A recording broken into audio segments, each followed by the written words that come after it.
Test, test, test. Don't mess with my man. Google I.O. for the win. Ayo. That's what she's saying.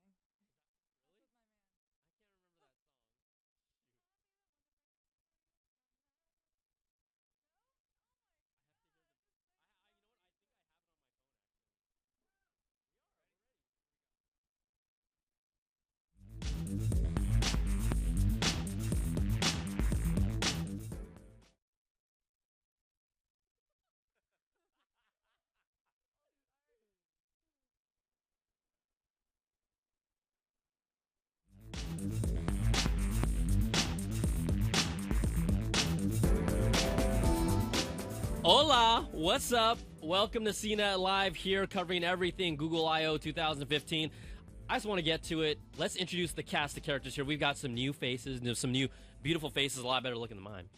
Miss Sharon Profis, welcome to the show. Hey guys, part of the live you. stream team, and also a new addition, really a formal introduction of Miss Lexi Savides. Hello there. Lexi, all the way from Sydney, Australia. Uh-oh. Represent. from Yeah. Sydney to San Francisco. Oh, yeah. She's on our team. She ain't on your team. She's on our team, baby. That's right. Hey, Lexi, what will you be covering, kind of, just to say hi to all of our CNET Live viewers?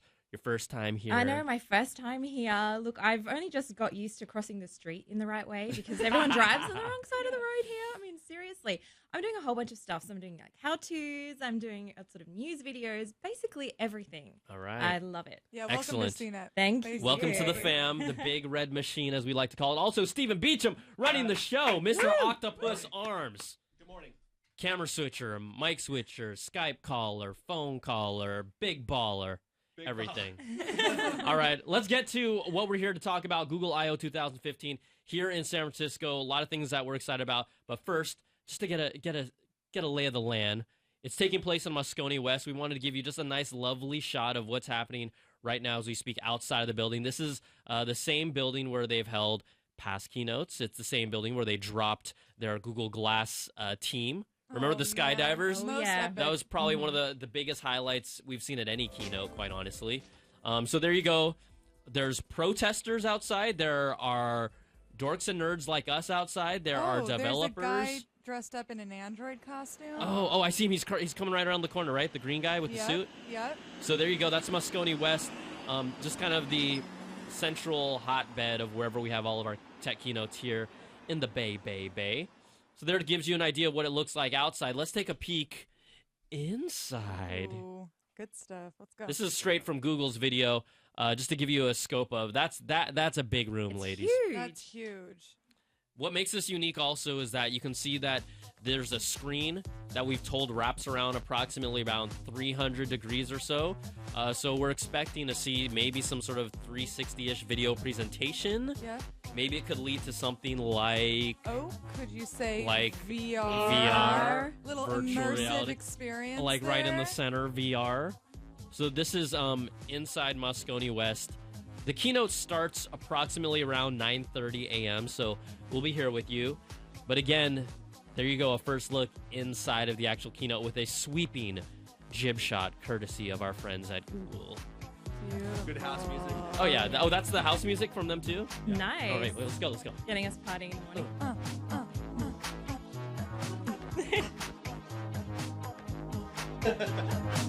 This is how we do. Okay, CNET Live, what's up? Also, again, this is a show where we want you guys to be involved in the conversation, ask us questions, call us. So I'm going to get this phone number right because I never do. Let's go. Let's all say it together, right? We have it down. Okay. The phone number is 1-888-900 CNET. That's That 2638. was beautiful. That was- Oh. Next time we're going to harmonize that. I I'm know. telling you. Next time we're going to work on the harmony. So 2638 are the last four digits. We will take a few of your calls before the show. I already know. We actually already have a call right now. Uh-oh. Yay. It's our boy Shamar. Let me get you for a second because, I haven't touched this call software in a second. Shamar, you there, boy? Yeah, I'm here, Brian. What's going on? Hey, say hi to all the ladies in the house as well, my man. Oh, hi, Sharon. Hi, Lexi. How you guys doing? There's Mark. So Shamar is like pretty much the CNET call-in veteran. Awesome. He Love it. calls before the show starts. I love He that. calls before the show ends, and he calls after the show ends. All right, this is Got what's on up. speed dial. What does your boss Well, think about this? he did admonish me on Twitter and say I better call in today. So I figured since his Golden State Warriors won last night, I was Warriors! Isn't that why we're here actually to talk about the Warriors? Post-game show. This is the Well, Warriors no. podcast. I don't want. We'll be all day with that. So Shamar, we're here at Google I/O. What did you want to talk about, man? Well, I was just wondering, because we haven't heard much about Google Play Edition. Not to say that Iron Man Galaxy S6 almost made me want to just completely give up on the Apple ecosystem. But have they completely killed that program? Or I know they're working on 2 phones right now, like a 5.2 and a 5.7. But have they killed that program as far as doing that? Here's the thing. A, I don't think they should.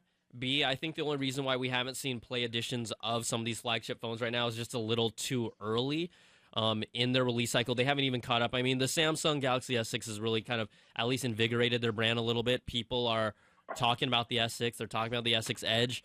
Will we see a Play edition? I hope at least the S6 gets a Play edition. Well, What do you here's think? the other thing. I mean, I think that Samsung this year especially, they've been working really hard at building out their ecosystem, making sure all the products in their lineup sync together, and a Play edition of one of their phones wouldn't necessarily work with their smartwatches, right? So that would kind of work against them.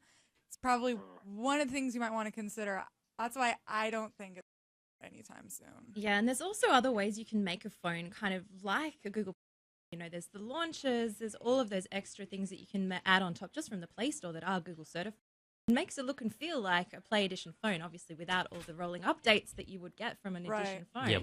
But there's totally lots of ways to do it now. I think one point that you guys make that's really good is the fact that also when you talk about different versions and updates, really LG and Samsung have toned down their interfaces to make it look a lot more like Material Design, Google Android Lollipop UI. That more than we've ever seen. Now, TouchWiz can tone it down a little more, but if you look at HTC and you look at LG specifically, they've really tried to at least bring more of those Material Design elements and keep it flat and keep it simple to bring it as close as a pure Android feeling, looking experience while still kind of interjecting some of their flavors. So, maybe it's not as high demand, but, I want that Iron Man phone. Did you guys see the Iron Man phone? I should have included the clip. The Iron Man phone is freaky.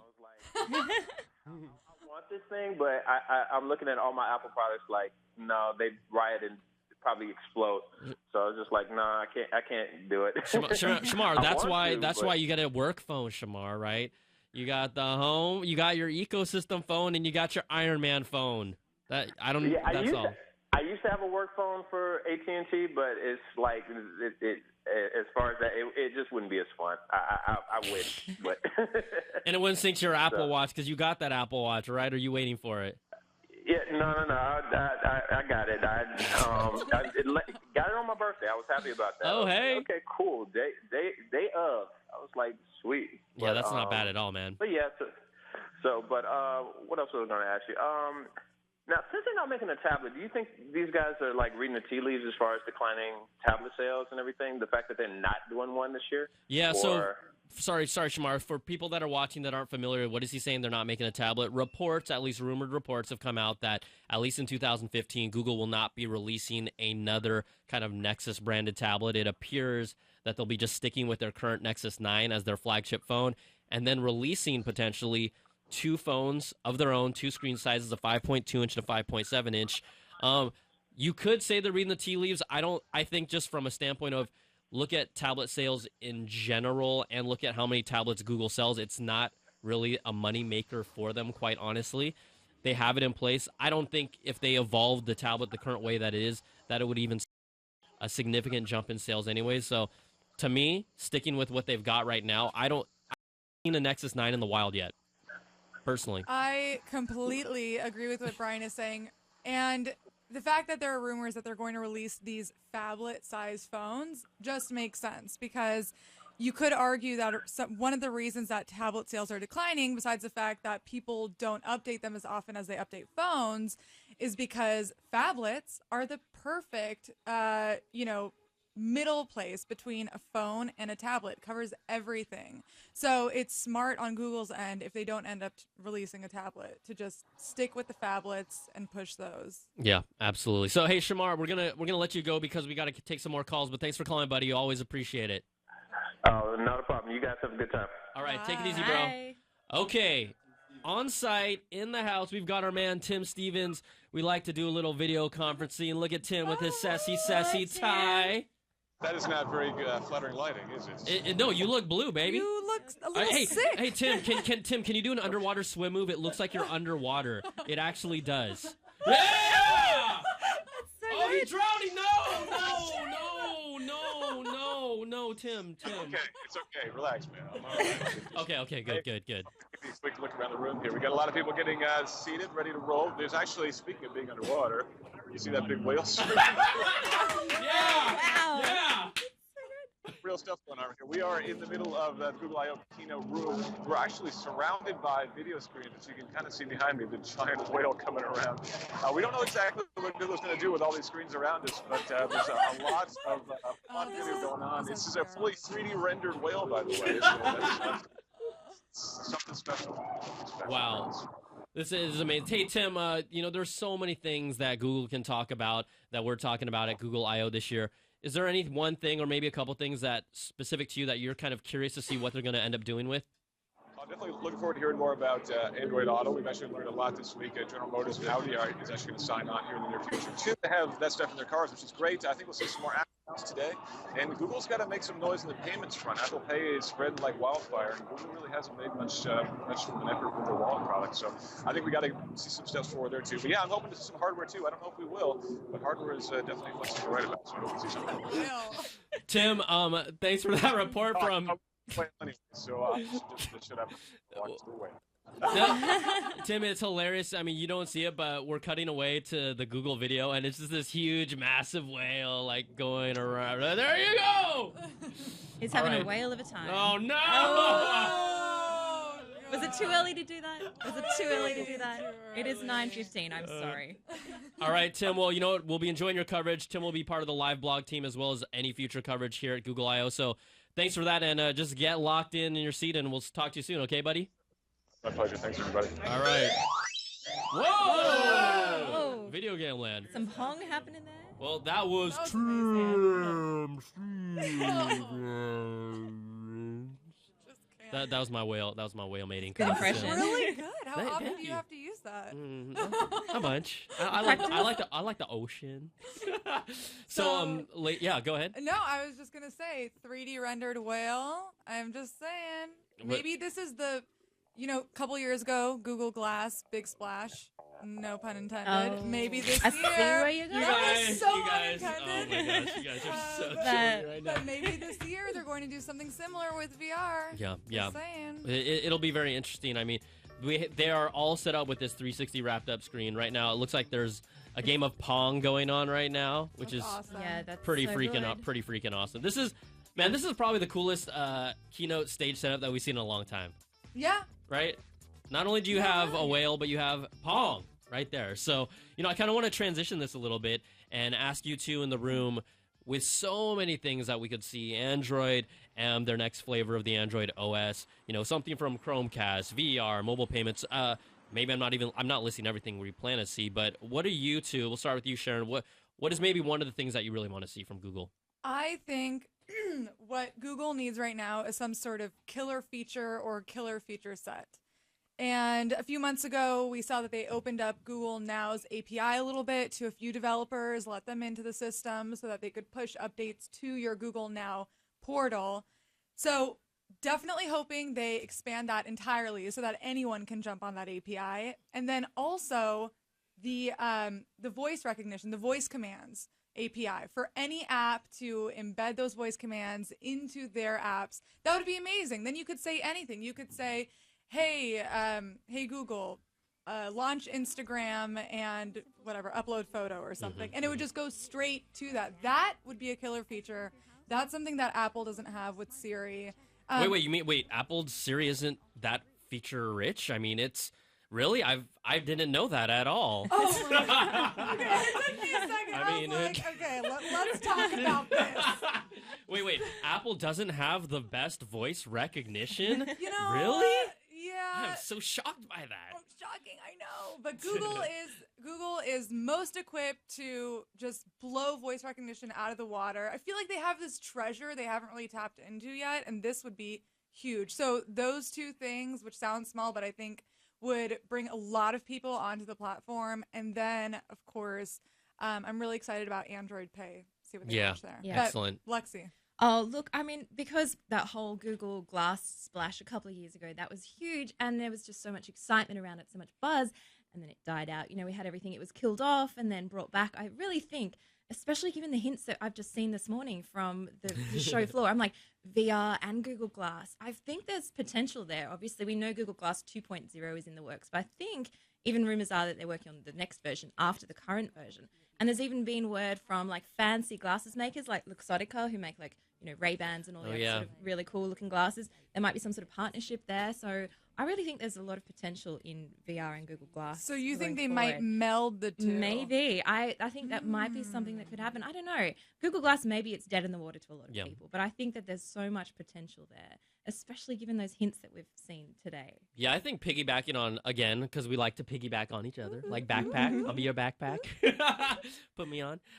With what you guys are talking about, I think more than anything, Google doesn't necessarily have a killer, really cool device or gadget that we can all look at. And, you know, kind of every company at least has something that, from a hardware side, I know Google's really started as a software company. Yeah. But, you know, Apple has their goodies and toys, arguably depending on what you like or not. Microsoft really put their name in the game with the fact that who knows if we want to actually buy HoloLens.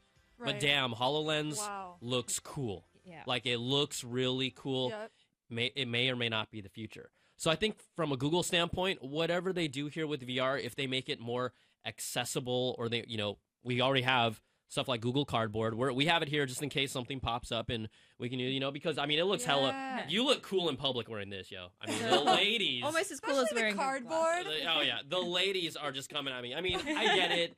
The cardboard is to kind of make it an accessible platform. It actually does work, but I think Google, just from a standpoint of maybe a psychological thing or just a consumer like buzz thing, show me something that we can all get excited about. If it's this VR headset, then cool. If it's an AR headset, augmented reality, that's for my mom if she's watching. AR is augmented reality. Our producer Barney's like, okay, talking to me, people like me. She just did a little head bob. Yes, mom. My second mom. My CNET mom. But yeah, so that's the one thing. And then Android Pay. I want to see what they do there. They recently, you know, they're invested and pretty much connected with this platform called SoftCard, which was AT&T, T-Mobile, and was it Verizon? Yeah, I don't think Sprint is on. Sprint was on. There's 3 of the 4 carriers. I can't remember off the top of my head. We'll take Take one one of those. minus one, right? But that's something where they need to catch up in the payments game. Google Wallet was there and never took off.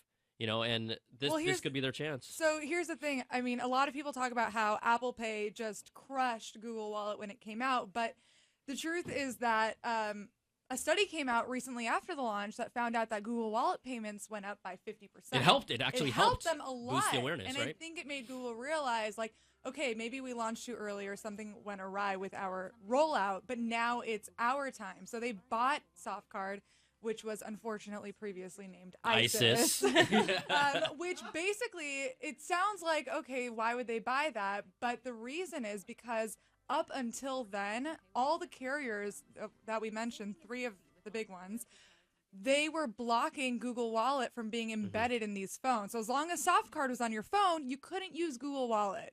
So that's why the news today can be huge. Maybe they'll rebrand it as Android Pay to make it Android friendly, Android right? friendly, make it sound a little bit more uniform as opposed to having Google Wallet and Android Pay. But we know the payment space is heating up. We know that if you are a tech company and you're not already in it, you are way behind. And so that's probably going to be something huge today. Yeah, it's just not the sexiest thing, quite honestly, but it's a big deal getting to the payments game, as well as the fact that they're talking about Android Pay might actually be able to work with retailers to do something like, you know, customer benefits like member cards. Yeah. Give you an incentive to use their mobile payment platform and then get rewards, something that Apple Pay doesn't have, that they're both kind of, this is a race, right? Someone does this, someone does this, someone does this. But that I want to see how they manage that. And then at the same time, what does it mean for Samsung Pay? Right. If you can, Samsung Pay has talked about the fact that they have it. We don't know still when they're going to launch, sometime around summer. Maybe an Android Pay takes a little thunder out of Samsung Pay, and then that thing just kind of goes doo-doo-doo, and Right. everyone who has a Samsung phone can use Android Pay on their phone. So I wonder if they'll block it. yeah, I don't know. But That'll be interesting. Samsung's killer feature when they announced it at Mobile World Congress was that they got Loop Pay, Yeah. which meant that you could use your phone with even older terminals that don't have NFC built in. And that's great, except that within a year, I'm guessing, it's not going to matter because not. most terminals will have NFC. So then what's Samsung going to do? I think your hunch is right. I mean, people Who are going knows, to, you know? yeah. But Lexi, do you use any of your devices for mobile payments at all right now? No, because especially in Australia, I've only been here 3 weeks. What? There's nothing. What? Say what? So Apple Pay, for example, is not available. They have, in Australia, there are a lot of banks that have sort of third-party solutions to this. So you can tap and pay via NFC, but that's through your bank's particular app and only on Android phones. So, I mean, my experience with mobile payment systems has been, pretty lackluster, mainly due to rollout, because in the US, it's great. All of the technologies come here first, and then everyone overseas is like, well, this is awesome. I want to go pay by Apple Pay, or I want to go pay with my Samsung or any other phone that's NFC enabled. And they're like, oh, the terminal doesn't have it, or it's not available in my country yet. And so, I mean, I'm just so looking forward to actually just being able to do that. Yeah. I mean, it's something that people who take for granted so much, but then I come over and I'm like, oh my gosh, this is the future. I'm living in the future. I can actually do this America. now. Well, America. Lexi, welcome to the future. Thank you. 2015 Welcome to 2014. Really. The other thing also, and we'll get to some calls because there's a lot of people waiting, is the fact that even though Apple Pay and Google Wallet exist, you never know if a merchant actually supports it. Oh. And that's the biggest annoying thing. Like, I look at a logo and I'm like, wait, does this support Apple Pay or not? And then I have to look on, like, a dumb website like, oh, yeah, Subway does, but then do I, it's just annoying. It's just annoying. It's just annoying. All I wanted to do was buy some pet food, and I wanted to impress my husband, so I popped out my little Apple Pay, and I tap it on the Is that how the ladies get the guys these days? Yes. Oh my, this actually, is- that's a good point. That's a great point. Ladies use Apple Pay, and the guy's like, yo, you in the tech like that? Get me all hot and bothered. Ugh. So I'm like, okay, I got this. Let me tap it real quick. Whoa. Pun Hang on. intended. Pun intended. No, 3 puns in. Oh, let's do this. We got whale, we got splash, we got tap. We got whale, we got splash, we got tap so far. Okay, just want to let y'all know. okay, you're making a Okay. rap out of that later. Okay.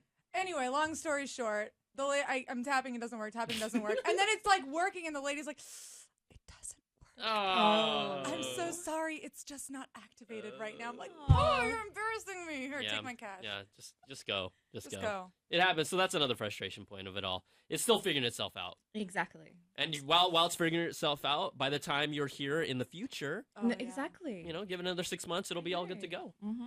So, all right, let's go take the phone calls.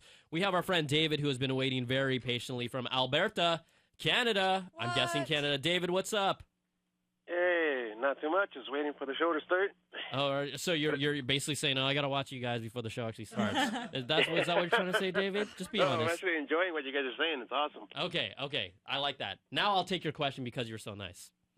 All right, thanks. I'm just wondering if you think Google's gonna talk about or announce anything about Project Aura. Yeah. modular phone? Interesting. Okay. Yeah, so Project Aura, for those of you that aren't familiar, this is their I'm like all mixed up right now, but this is their Tango's the depth sensing. Yeah. Depth R sensing. is the Stupid. modular phone. smartphone. Modular phone, yeah. Yeah. So, but it is a part of the same team yeah. that does Project Tango from the Motorola acquisition. So, basically, what we know right now is that it's set to launch this summer in Puerto Rico, right? We As a know test. that that's basically a focus group, a test to see what adoption is like, what users run into, what kind of problems, basically, how does it work? And then once they get through that trial period, we may see it come to other countries. I don't see it coming to the United States next. I don't know, maybe. The fact that they launched it in Puerto Rico to me says that it's going to be a developing market type product. But I assume that eventually it's going to be everywhere. Modular phones are the future. They could be the future. I mean, let's just take a poll right here in this quick room, though. How many of you right now actually want a modular phone that you could build yourself? Raise your hand. Yeah, I'd totally take that. See, Yeah. It's like building a PC. That would exactly. be And remember how Customized. fun that was in college when you had all the time in the world?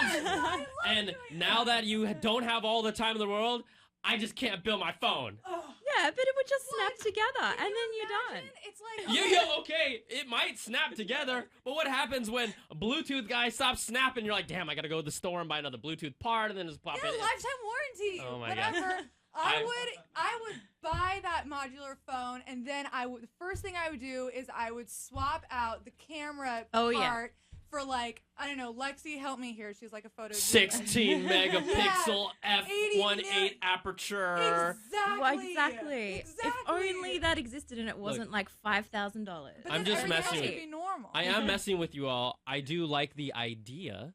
I just don't know if over time I'm gonna continuously like pop out a part. And you know what I'm saying? I'm just saying someone's like, oh, it's so easy. Yeah, it might be easy, but I stopped building PCs after college for a reason. So just give me a dope. Look, honestly, like, you know what? your modular phone won't look as sexy as a Galaxy S6 That's or true, LG because G4 or of the iPhone. uniform design. I mean, whatever. But at least it puts control back in your hands. I feel like now we're forced to upgrade every 2 years because if we want that one feature, we have to get the entire phone. But this would put power back in our hands. If all we want is that new camera, then we could just pop it in, move on with our lives. But yeah, the design would probably get out. David, do you want a modular phone, honestly, when you David. think about it? Yes or no? Oh, absolutely. I'm outnumbered Good. 4-1. There you I'm go. leaving. I know nothing. Though, Brian, you convinced me a little bit. I'm just saying. It is a pain in the ass, right? I'm saying I think the idea is genius. I love it. I don't think I'll buy a modular phone. Think of all the money I you'll want to save. build my own Iron Man phone. Oh, fine. You know what, Tony David Stark? You might have changed my mind. I don't know. Let's see. It's still not good. We'll see how good your design is. If it's all red and gold, everything, then I might give it a shot. But Start your Etsy shop right yeah. now. Yeah. But David, thanks for calling. We really appreciate it. All right. All right, thank you, and thanks for the show. I really enjoy it. Awesome. Thank you. Thanks, David. No, I am goofing around. Again, really cool. I just don't know if I'd actually, when it comes down to putting my money down, because that's always what it comes down to. Are you willing to drop that cash on whatever? Yeah. That really tells you how invested you are. I don't know if I'd do it. No, that's fair. And we don't know yet if they're making this like an everyman, anyone can get in phone, which I think is what they're doing, or if it's more on the luxury and the high end. 9:31 is the timestamp. We're still waiting for Google I/O to start. It'll start very shortly. We're expecting at 9:30. Okay, another thing. Let's say you swap out the processor. You wait for the Google Android OS. That's going to take forever. The compatibility, the apps. Your phone ain't going to work no more. Oh. We already know what it is with the We phone that's already know. prepagged. It's such a problem. Yeah. Okay, I'm going to stop yelling. No, I it's sound like true. Stephen A. Rat. Smith right now. Wait, guys, we haven't even talked about Android M. Oh, I know. That's kind of the big thing that's probably going to happen. They Kind might of big say- deal. It's a Kind of big deal. What do you want to talk about, ladies? I mean, some of the things that we've heard is the fact that it's going to be more of a OS platform to help optimize how it's used right now. A report out of Android Police says it's going to focus on battery life improvement, which is big deal. Yep. Also, RAM usage, big deal. Mm-hmm. We alluded to the fact that we might see some new Google Now hooks with new APIs. Android Pay, technically kind of part of that whole Android M improvement ecosystem upgrade. Any other thing? Fingerprint scanner, Yeah, potentially. potentially. Well, it was scrapped from the Nexus 6, so Correct. maybe we'll see it this generation round. That is correct. A lot of reports and pretty much design showed that the Nexus 6 had the fingerprint scanner. They scrapped it last minute. It would tie into Android Pay. Exactly right. Oh my gosh. Oh, Is that this all makes coming sense. together? Yeah. Makes so Does much that make sense. sense? It's all melting together in my Oh, brain. beautiful moment. Oh, yeah. Oh. I Well, can watch that That forever. was. You Yeah. want to do it? Wait, I don't want to get. Okay, people. Disclaimer: if you suffer from seizures, You should've put don't that watch the before. next 5 seconds. Go. Why aren't you guys Wow. doing it? Why am I Okay. the only one doing it? Yeah, come on. Oh, dude. Oh, dude, this is too much. This is crazy. My mind is blown. Are people actually still watching Wait, this right now? anybody's still there? Are people still watching this? Yeah. All right. Okay. Good. The other thing that we didn't talk about, Yeah. Android M wise, is all of the potential highly needed privacy improvements. Yeah. Okay, because one of the best features that Apple recently added is that you can the first time you launch the app, you have to give it permission to access things like location, contacts, what else cameras, and photo gallery. So right now, Google doesn't do that. Basically, if you download an app, you're already agreeing to all of those things. So this would be huge because Android always gets a lot of grief for bad its rap privacy. for it, Yeah, really bad basically. rap Yeah. for all of its lack of privacy features. So that is going to be huge. And other than that, Well, I think the most important thing we haven't talked about is what Yes. M is going to stand for. Oh, that is because true. That is true. I think we should take bets. Let's We poll. should Let's poll quick fire people. round. Yeah, let's poll people first of all. I want to get. We told you we'd show your tweets. Let's pull up on my screen. We have some tweets, but use the hashtag CNET Live and tell us what you think Android M will eventually stand for. Right now, it's codename Macadamia Nut Cookie. Oh, There are rumors about other things. possible, like Mars bars and like Kit Kat. We had that integration. I'm not a fan of that. Marshmallow, Hashtag. I know. milkshake, Meringue. meringue. My milkshake brings I wanted more to be boys muffin. the yard. I wanted muffin. Milkshake. Yeah, it just So then we the can have an countdown just Android started, in you your guys. back pocket. Muffin toast. Okay, here we go, guys. We're going straight to the keynote. We'll see you after the show. Kick it. See y'all. Bye.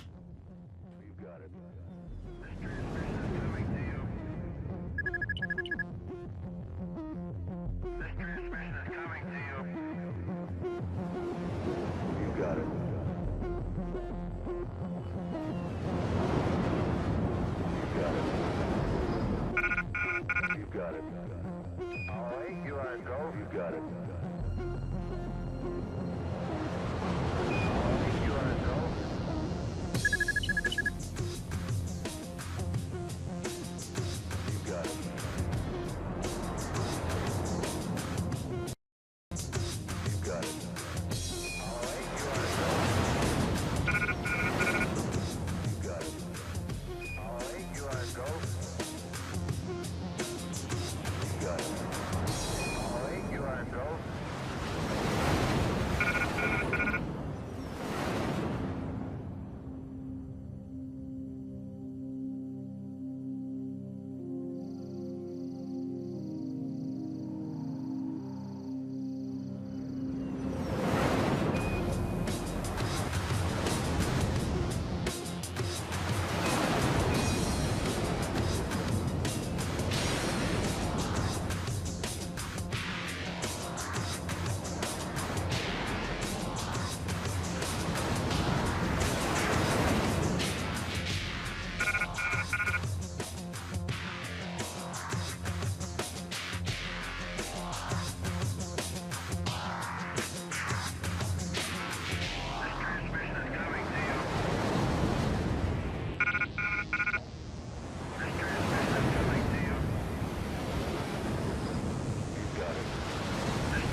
Welcome to the stage, Senior Vice President of Products, Sundar Pichai.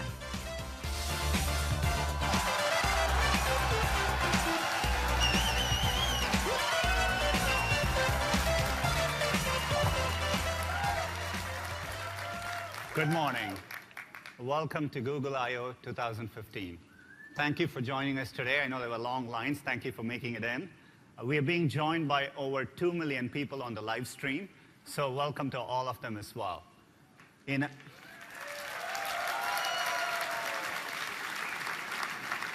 As always, we live stream I/O to many, many locations around the world. In fact, to over 460 locations in 90 countries across 6 continents. Let's say hello to a couple of them. First is to Mexico City. Bienvenidos.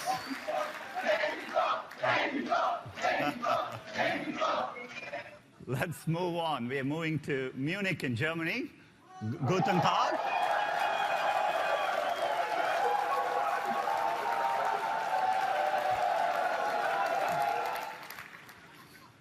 And finally, to a small town, Juja, outside of Nairobi in Kenya. Habari Gani. There's a college there, and so we have many students joining us. It's really exciting to be here today. This is, of course, the moment of mobile and the smartphone. We've been talking about the mobile revolution for a while, but just since last year's I/O, there are over 600 million people who, for the first time, have adopted a smartphone, and they're beginning the journey of computing. So it's incredibly special, the moment we live in. So at Google, we've always been working hard to build products for everyone in the world. We try to look at technology and see, by using technology, can we make a difference to a fundamental problem in people's lives? That's how we did Google Search. Google Search worked the same for everyone in the world. Whether you were a rural kid in Indonesia or a professor at a world-class research center, you had the same search results at your fingertips as long as you had access to a computer and connectivity. We went on to solve many more problems. We asked, why does Gmail have to be so slow? Why couldn't you search through all your email? That led us to Gmail. We noticed people were really interested in the real world around them. That led us to Google Maps, YouTube. Over time, we built 2 computing platforms. Chrome, because we noticed browsers were very slow and not safe to use. Android, because the team noticed the fragmentation and how difficult it was to build mobile phones, and the user experience was confusing, and the developer experience was very difficult. We brought that together in the form of Android. Each of these products today work at scale for everyone in the world, and we are privileged to serve over 1 billion users in each of these products.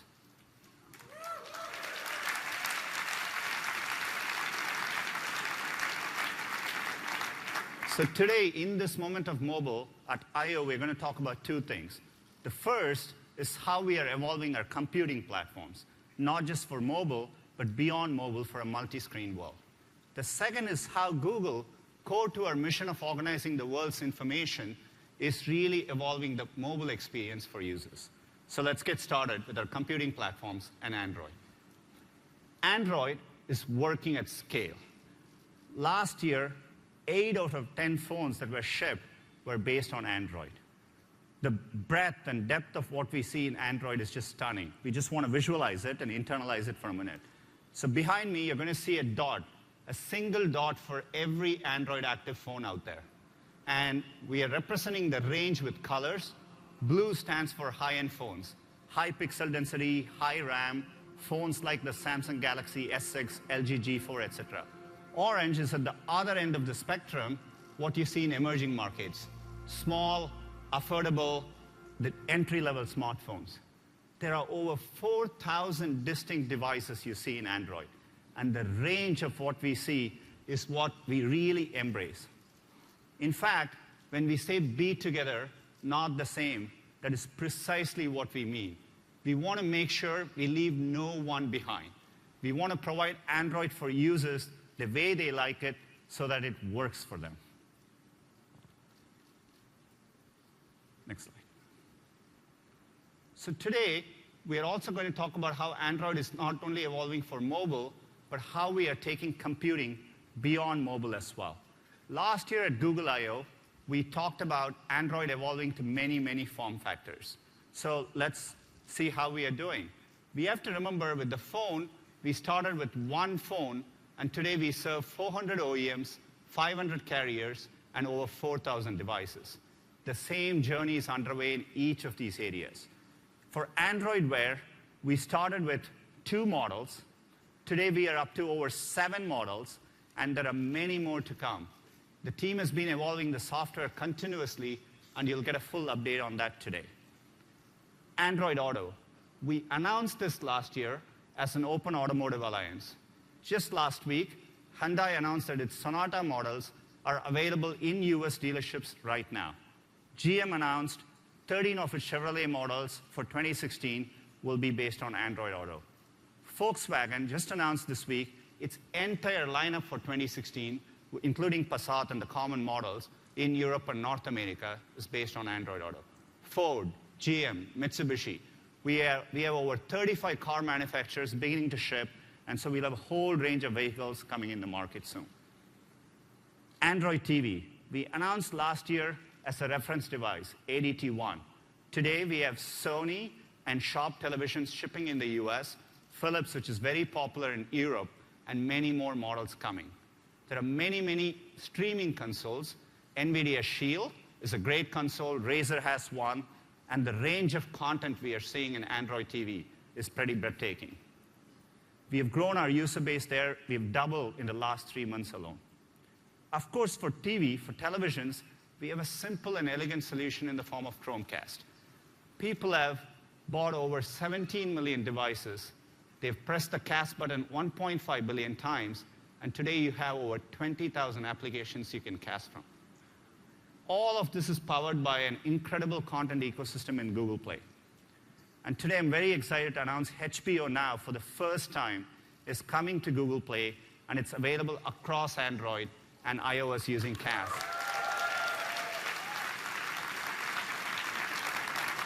You can watch your favorite episodes, be it Game of Thrones, the upcoming True Detective season, or maybe even your favorite episode of Silicon Valley. I hope this moment doesn't make it in there. So we always start I/O by giving an update of our upcoming platform release. That's the foundation of everything we do. Last year with L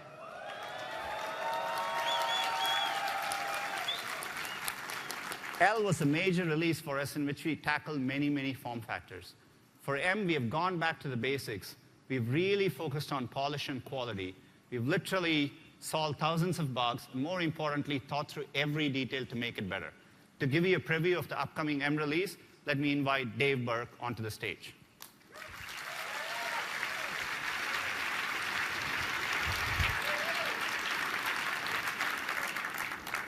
Thanks, Sundar.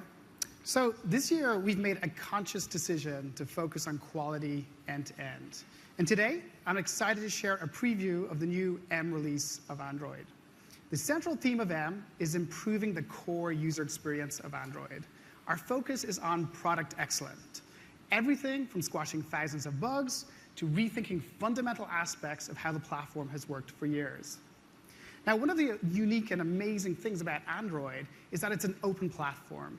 We make the source code available to everyone, from hobbyists to the world's largest device manufacturers. And this has enabled device makers, both small and large, to innovate and iterate Android, often many years ahead of the competition. With M, we're excited to be able to fold in some of these improvements that we've seen in the ecosystem into the official Android platform, so we can make them more widely available to users and app developers alike.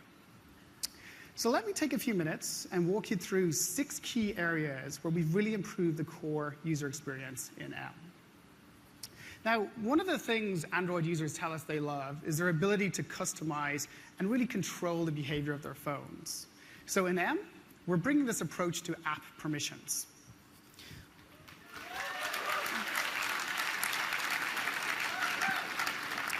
So with app permissions, we're giving users meaningful choice and control over the data they care about. You don't have to agree to permissions that don't make sense to you. And we're accomplishing this through a few big changes. First, we're greatly simplifying app permissions to a smaller set of easily understood things like location, camera, microphone. Second, apps will now ask you for permission the first time you try to use a feature instead of asking during app installation time.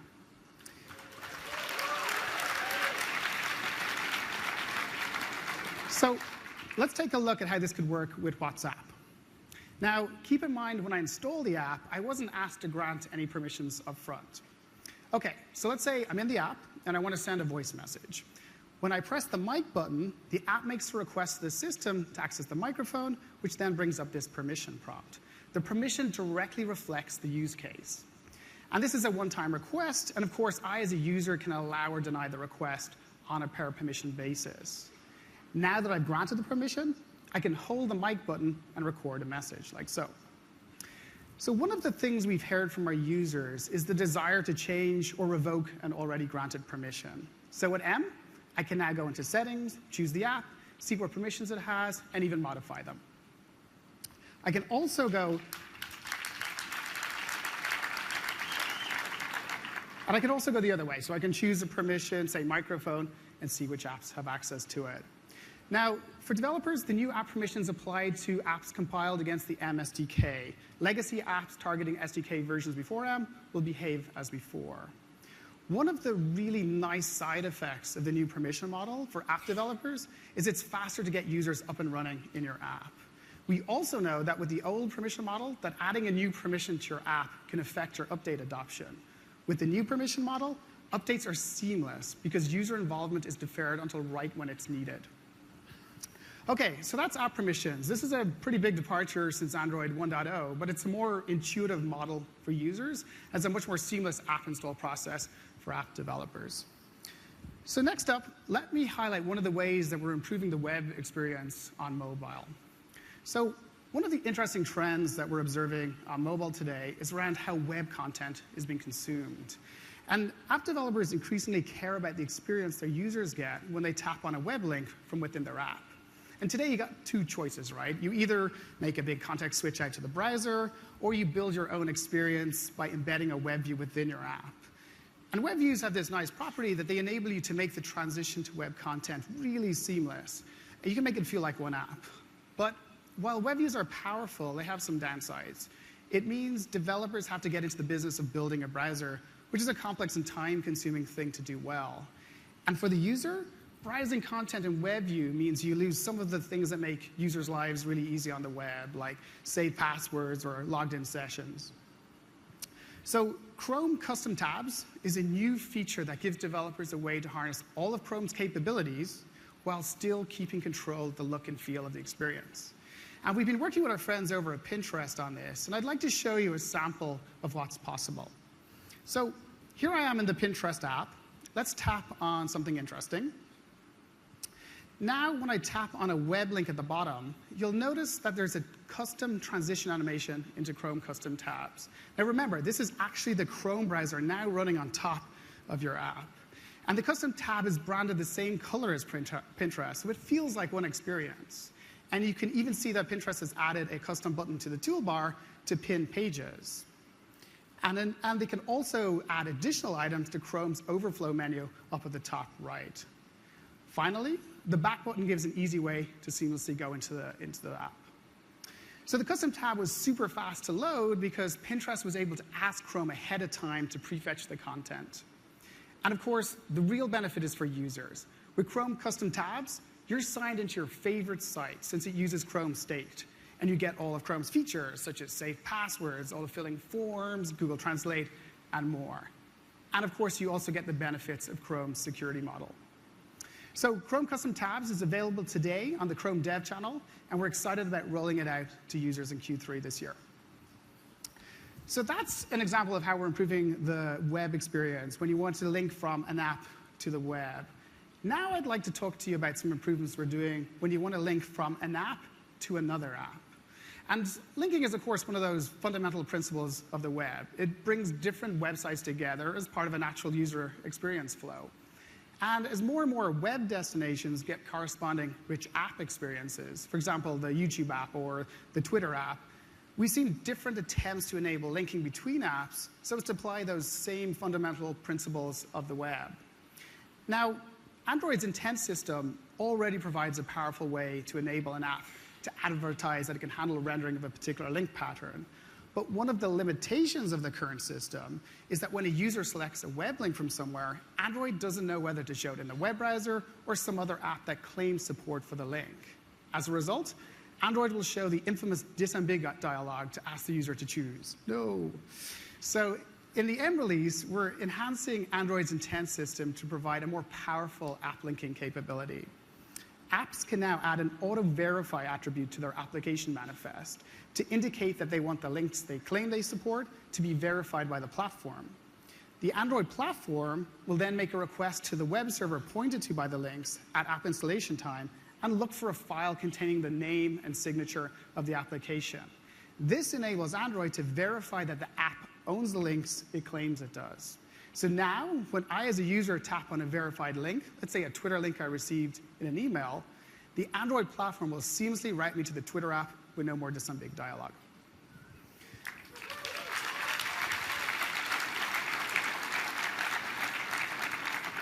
So by putting app linking directly in the platform, we greatly improve the core user experience.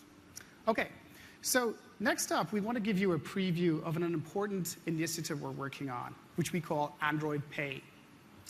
And it builds on work we did in previous Android releases, such as near-field communication, or NFC in Gingerbread, and host card emulation, which we introduced in KitKat.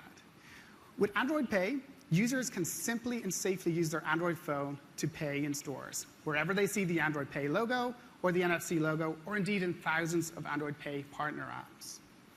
Android Pay is focused on simplicity, security, and choice. It's simple because all you have to do is unlock your phone like normal, place it in front of the NFC terminal to pay, and there's no need to open any app. It's that easy.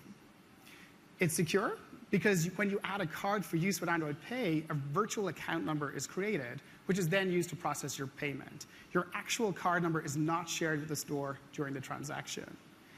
And you have choice.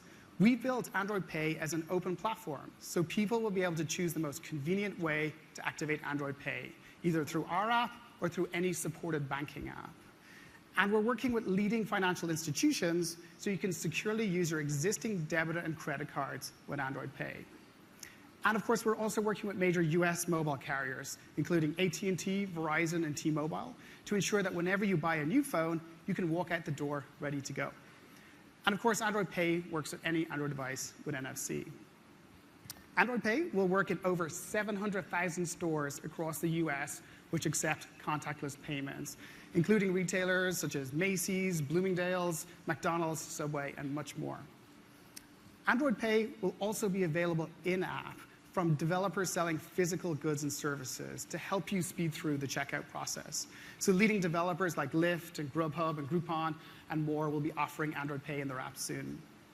So we're at the start of an exciting journey. We believe the same partnership model that fueled Android's growth from a single device 7 years ago to now more than 1 billion users will enable Android Pay to be successful too. And we're working closely with payment networks, banks, and developers to bring mobile payments to Android users around the world, with the rollout starting in parallel to launching M this year. Now, Android Pay works on phones from KitKat forward, but with the M release, Android Pay gets even better. Because it turns out that Android device makers have been including fingerprint sensors on devices since 2011. For example, with the Motorola Atrix, and most recently with devices like the Samsung Galaxy S5 and S6. In M, we're taking the opportunity to standardize support for fingerprint in Android. So it works across a breadth of sensors and devices and exposes a standard API to developers. So what does this mean? Well, for one, in M, you can use your fingerprint to authorize Android Pay transactions. So let's take a look at this in action. The user simply touches the fingerprint sensor, which unlocks the phone. The phone will then make a secure NFC exchange with the payment terminal. And then the payment goes through, and you get the Android Pay notification of the transaction at the top. Fast and simple. With the M release, you can also use your fingerprint to simply unlock your device or make Play Store purchases. Most importantly, any app developer can make use of the new APIs to add fingerprint support to their own apps. And we've been working with lots of our app partners on the new fingerprint APIs, and the feedback has been overwhelmingly positive. So for example, let's take a look at the new Target app, which is aiming to release later this year. Now, the user has previously associated their username and password credentials with their fingerprint, and that's a simple and popular design pattern we're seeing with app developers. Now, when the user wants to purchase something, they just present their fingerprint like so, and it will process the payment. Super easy.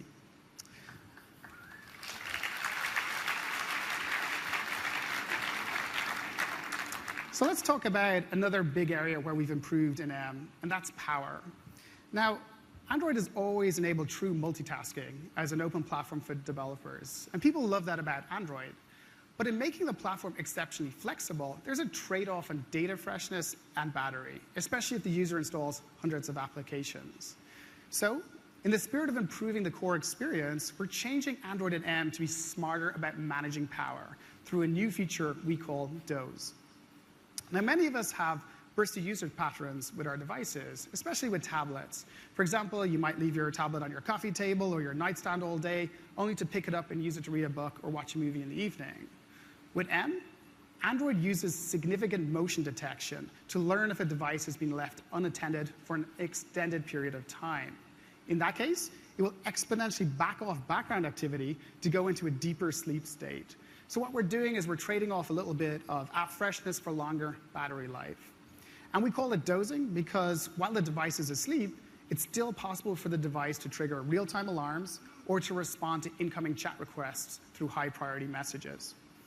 So how well does this work? Well, we took two Nexus 9s and we put Lollipop on one and M on the other, and then we loaded both up with the same account and lots of applications.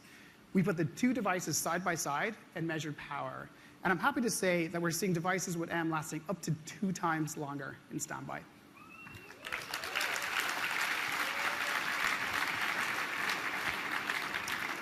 Of course, no matter how much better we make power management in Android, sooner or later, you got to recharge that device. So we wanted to improve that too. So we've been heavily involved in creating a new USB Type-C standard. And Type-C ushers in a new way of charging that works across hardware, from cell phones to tablets to laptops and everything in between. And it means we're going to start seeing really fast charging of devices as standard, anything from 3 to 5 times faster. And of course, USB Type-C connectors are flippable and hence much more mobile-friendly and durable. No more grappling to find the right direction for the charging plug.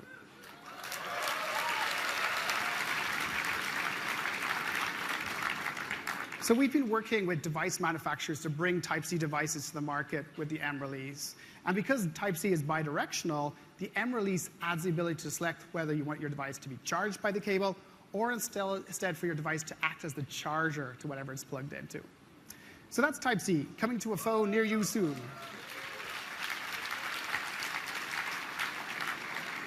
So there are hundreds of new features in M, and you'll find improvements to the core user experience peppered throughout the release. And it's really the little things that matter and add up. So for example, we've improved word selection in M. We now auto-select or chunk on each word boundary, and you can still drag backwards to go character by character. And we've also added an awesome floating toolbar for quick access to things like copy and paste. As another example, we've made sharing easier. The system can now automatically learn which people and which apps you share with most frequently and make those available with just a single click.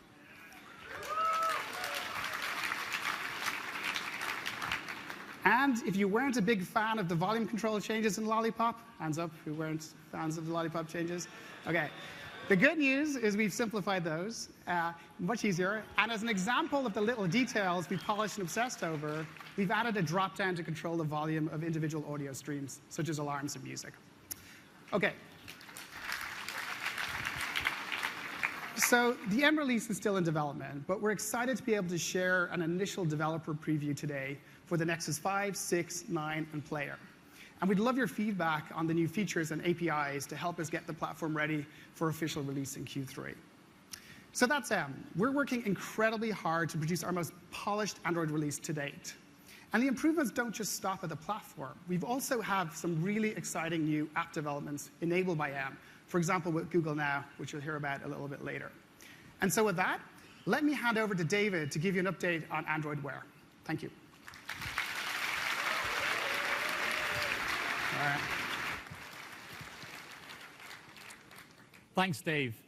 You know, we love watches.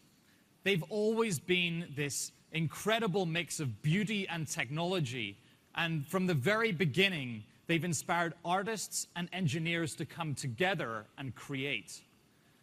And with Android Wear, we're taking a similar path. We're partnering with companies all over the world to create beautiful, useful devices. And the result is choice. Earlier this morning, you heard about our growing set of watches, straps, and watch faces. And in fact, there are now over 1,500 watch faces available for Android Wear.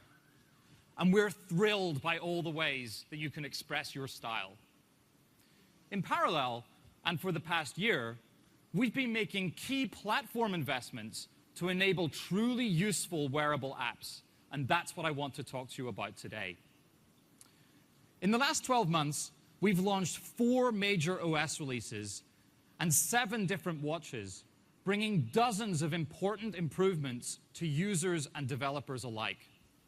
With features like GPS, offline music, and Wi-Fi, we're making your watch more useful for you, even when you don't have your phone.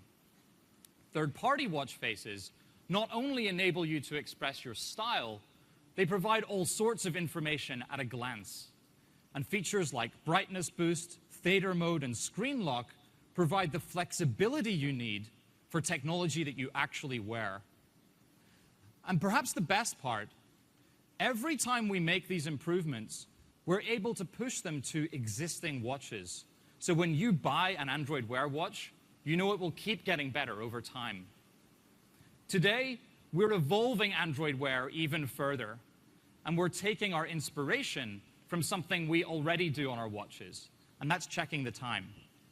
Checking the time is pretty cool. You can just look at your wrist, get the information you need, and make a decision in fractions of a second. It's glanceable, actionable, and effortless. And that's at the cornerstone of how we think about all interactions on Android Wear. Our latest release of Android Wear, which is rolling out over the next few weeks, brings this approach to even more parts of the experience, from the display to device input to the launcher. Let us show you a few examples. For starters, Android Wear watches include always-on screens, meaning you can see the time all the time. There's no need to tap, twist, or shake your wrist to wake up the display. In our latest release, we've brought this ability to apps as well, so you can always see useful information at a glance while also saving on battery. We call this always-on apps. So if you're grocery shopping, you can wear your shopping list on your wrist. Once Jeff has found the tomatoes, he can walk all the way to the dairy section, and his shopping list will stay on the screen the whole time in this low-power, black and white mode. Or, if you're walking around a new neighborhood, directions with maps will stay on the screen. There's no need to shake your arm and tap at the display just to get back to the map. It's always just a glance away. The latest release of Android Wear also lets you interact with your watch in new ways that feel natural on your wrist. For example, Jeff can scroll up and down through his notifications using wrist gestures like this. It's pretty cool, and it's really helpful when you want to check the details of a message or the exact location of an appointment you're going to, but your hands are full. And if you're chatting with a friend, like Jeff is here, using Facebook Messenger, the latest version of Android Wear now lets you draw and send emoji. So when he sketches this cocktail glass, the watch recognizes it automatically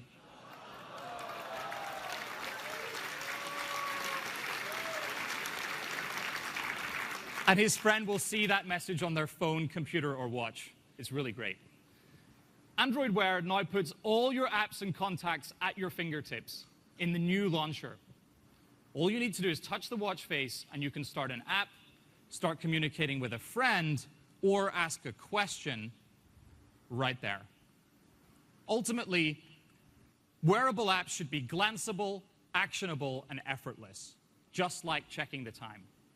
And Android Wear's new platform capabilities enable experiences that really fit your wrist. We're seeing lots of great examples of this from developers. So let's take a look at some of the apps launching in the near future. Foursquare, for instance, uses geofencing and in-context notifications to suggest the ideal entree to you when you walk into a new restaurant. With the new always-on feature, apps like Citymapper can show you information about your train arrival for as long as you're going to need it. And with voice input, you can now request a ride from Uber by saying, "Okay, Google, call a car," and you can track its arrival right on your watch. Of course, we know that wearable technology is evolving fast, and that today's devices include everything from accelerometers and heart rate monitors to haptic motors and microphones to GPS and Wi-Fi. And we have enabled apps to make full use of these capabilities too. So with Android Wear, developers are free to build on top of all of them with code that runs directly on the watch itself, giving you deep, interactive experiences on your wrist.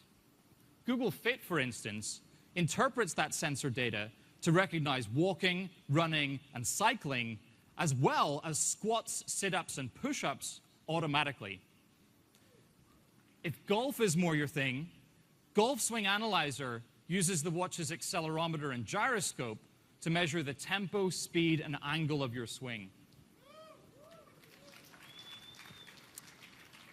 And if you hear a song you like, Shazam can listen and recognize it using the watch's built-in microphone. Android Wear apps can also take advantage of our increasingly connected world, giving you control directly from your wrist. With Spotify, for instance, you can browse and control the music that you want to hear. With Ford's app, you can check your car's battery range right on your watch, and even find your car if you forgot where you parked it. And on your way home, you'll be able to adjust your living room temperature with Nest.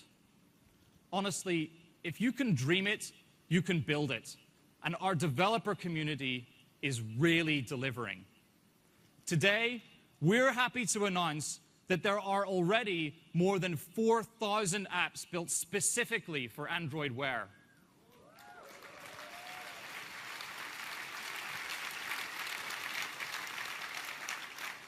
That's thousands of apps that do way more than just tell the time. And each one is a powerful example of what's possible on a wearable device. Ultimately, Android Wear is about choice. Your choice of powerful developer APIs, your choice of watches, your choice of straps and apps, together with manufacturers, chip makers, developers, and fashion brands, we're growing this family of devices and experiences even further. By the end of the year, there will be many more Android Wear watches to choose from, because you should be able to wear what you want and build what you want. And with Android Wear, you can. Thank you. Thanks again. It's really exciting to see the momentum behind Android Wear. But for me, what's fascinating is that when you take a traditional device like a watch and you add computing and connectivity and a layer of intelligence to it, you end up transforming that experience. Wouldn't it be great if we could do that for more devices? If we could connect more devices, the devices that you run into in your day-to-day life. Things like parking meters, washing machines, airport kiosks. If we could get physical devices and connect them in a smart way to the internet, we think we can transform the experience for users. We call this the Internet of Things. And there are a whole range of possibilities you can imagine. The most common thing that gets talked about is the smarter home. Imagine you're driving in, your garage door, your lighting, your blinds, your music, all working together to create a better home. maybe save energy in the process. But the possibilities go well beyond that. You can imagine a farmer managing the entire farm from her smartphone. The security cameras, the sensors, the irrigation equipment, all of them can be connected so that it works better together. A city's public transportation system, buses, bus schedules, parking spots, you could manage traffic, maintenance, and create a much better experience for people living in the city. So we see a range of possibilities, and we think it's endless, but there are a whole lot of challenges. Today, people are making connected devices like smart light bulbs, but it's really hard for device manufacturers. Just like in early days of smartphones, you don't know exactly how to build your software stack. Developers don't know how to target these experiences. And finally, for users, it is really confusing to make all of this work together. We are fortunate to have Nest. Nest has been working hard at taking traditional devices in the home and reimagining them for users. They've already done that with the thermostat and the smoke detector, and they've been very, very successful. So we have collaborated closely. We have pulled in people from the Nest, the Android, and the Chrome OS teams to take a fundamentally new approach to the Internet of Things. And we want to provide an end-to-end complete solution for our ecosystem. And to do that, we needed to think through all the building blocks. You need the underlying operating system. You need a communications layer so that the devices can talk to each other seamlessly. And finally, for users, it has to be a simple and elegant experience. So I'm very excited to announce today, we are announcing Project Brillo, which is the underlying operating system for the Internet of Things.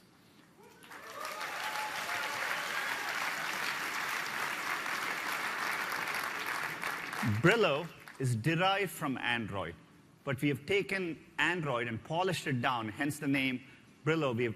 This is basically the lower layers of Android, the kernel, the hardware abstraction layer, the real core essentials, so that it can run on devices with a minimal footprint, things like door locks.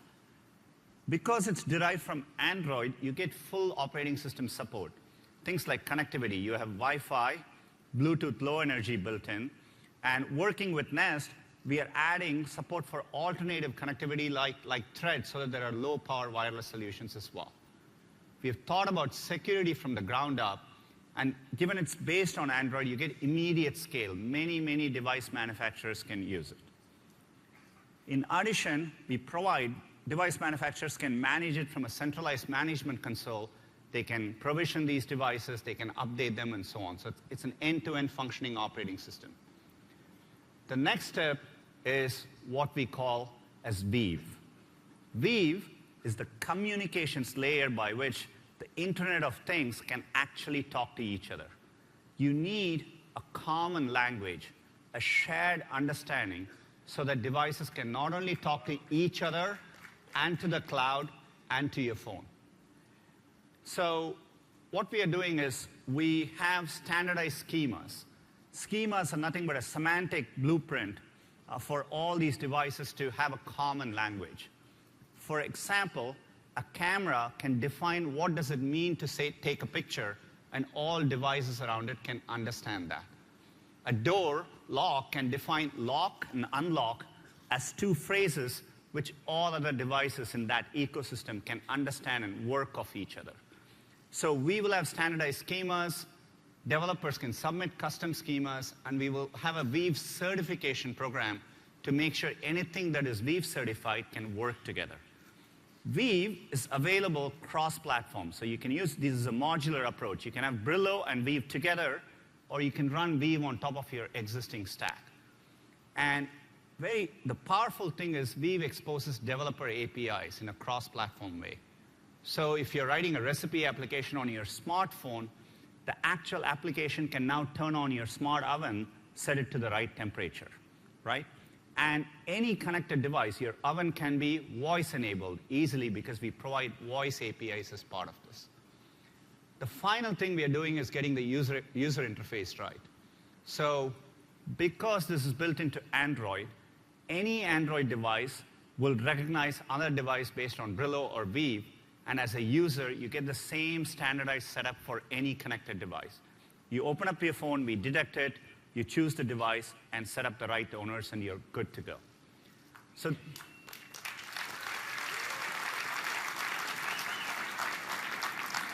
this is the beginning of a journey. Just like we have done Android for smartphones, we are doing this for the entire ecosystem together.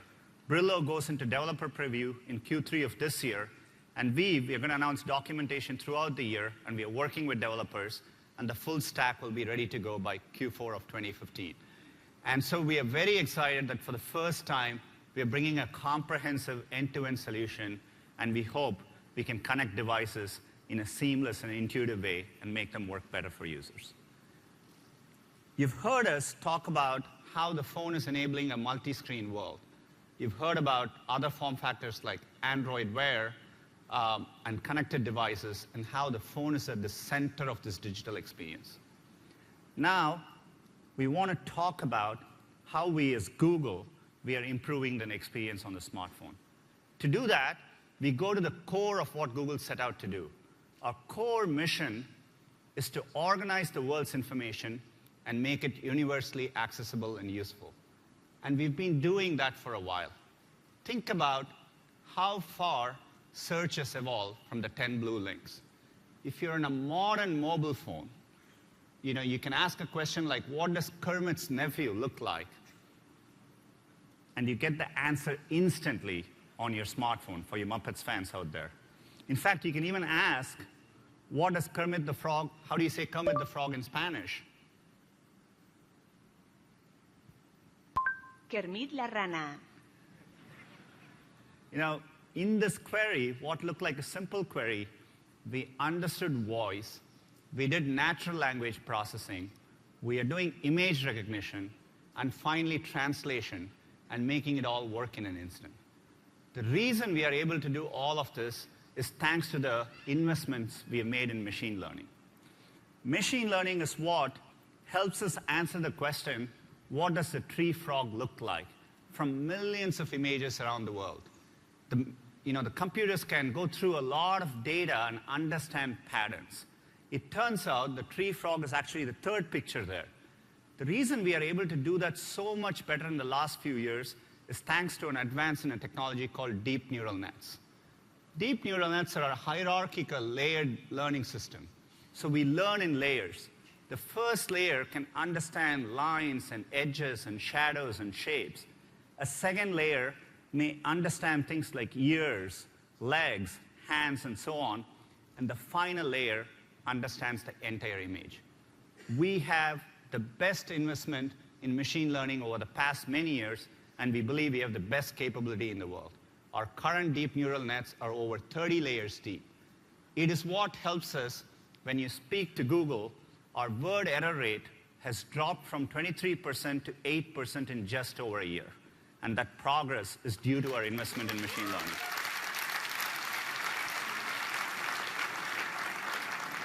It is what helps us when users type queries like sunsets and lightning, we return the exact right images to users instantly.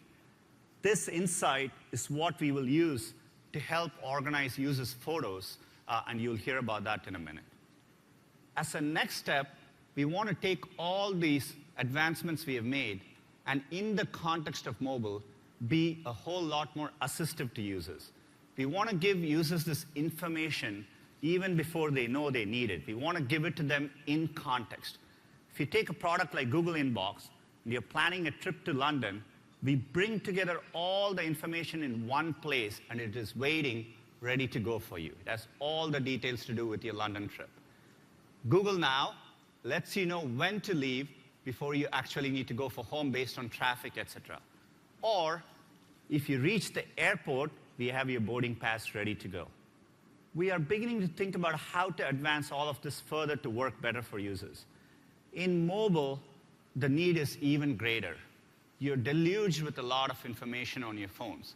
Even a simple use case like if someone pings me and says, can we meet at the restaurant I emailed you about? I need to open my email, search for it, figure out a way to book that, all while I'm on the go. Small use case, but every day you have many, many moments like that. So we are working hard to be more assistive to users. To talk about how we are doing that, I'm going to invite Aparna from the Google Now team. Thank you.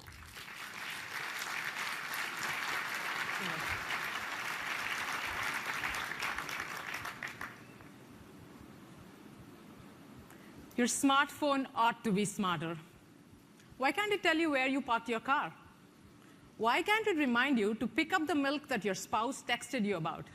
And in fact, why can't it figure out that you're flying to New York in 2 months and you should call your college roommate and you should book show tickets in advance and don't forget to check out that cupcake place that you really loved the last time? These are the kind of crazy questions that got us started on Google Now. As Sundar talked about, we're working hard to figure out how we can assist users in a mobile world. Since we first launched, we brought more and more useful information to you. The last train home in Tokyo. A new open house in your neighborhood. And yes, even a reminder for where you parked your car. Today, I'm going to talk to you about the progress we've made and what's coming next. So look, to assist you, we need to be able to do 3 things really well. 1, understand your context. 2, bring you answers proactively. And 3, help you take action, get stuff done. So let's talk about the first thing, context. Now, context has multiple dimensions: where you are, what you're doing, and what you care about. And in different contexts, you need different things. Say you're at Disneyland, the information that you need: how long are the lines? What are the most popular rides? How do you deal with a 6-year-old on a sugar rush? How do you deal with it? It's very different from, say, you're vegging out on a lazy Sunday. But context is also about getting what you're saying. When does it open? How long does it take to get there? When does my flight leave? And we've made some great progress here. We have built up a natural language understanding engine, like Sundar talked about, but we've also built up this powerful context engine. And we understand more than 100 million places. Not just their physical layout and geometry, but also interesting things like when are they busy, when are they open, and what are you likely to need when you're there. Once we understand context, we then want to proactively bring you answers. You're on your way to the airport, rushing to return that rental car, and so we'll tell you, here are the nearest gas stations. Fill that gas tank on your route. Or you're interested in a baseball team. We'll get you the score, we'll get you the upcoming schedule, we'll get you news. So how do we do this? This is where Google's knowledge graph comes in pretty handy. So the knowledge graph is Google's understanding of the world and all the things in it. In fact, we have over 1 billion entities. Things like baseball teams, gas stations, TV shows, cocktail recipes, the works. So this can power a lot of useful answers for you. We talked about context. We talked about answers. The third thing we want to be able to do, if you want to assist you, is help you take action, get stuff done. And in a mobile world, you get stuff done with apps. Play music, order a cab, buy groceries. So we just started a pilot program with over 100 partners where we proactively surface actions and information from apps in Google Now. So when you land at the airport, you can order an Uber or a Lyft. In the context of your commute, you can play your Pandora station. Or this is my favorite, you can reorder groceries instantly with a Now card from Instacart. We're very excited about all this progress. But you know what? Your smartphone still ought to be smarter. You spend lots of time on the phone looking for information, jumping between tasks. And we asked ourselves, how can we get you quick answers to quick questions without leaving context? How can we help you get things done in as few steps as possible? So we're working on a new capability to assist you in the moment, right when you need it, wherever you are on the phone. We're calling it Now on Tap.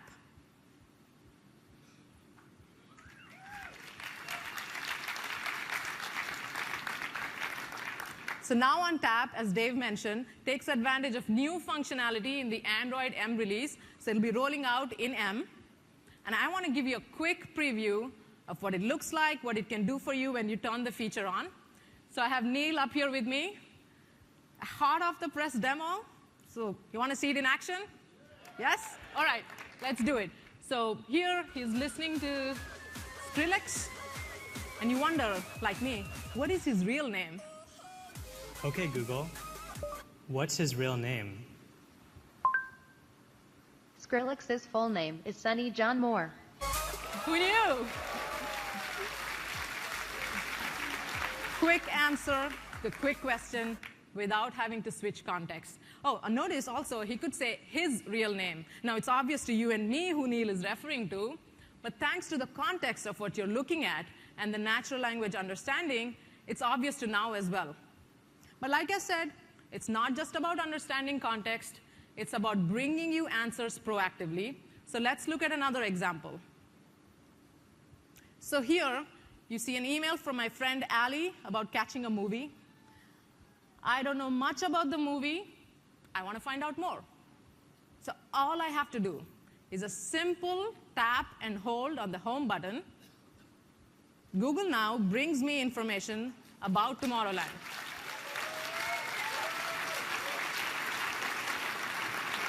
Remember the knowledge graph? Remember the knowledge graph we were talking about?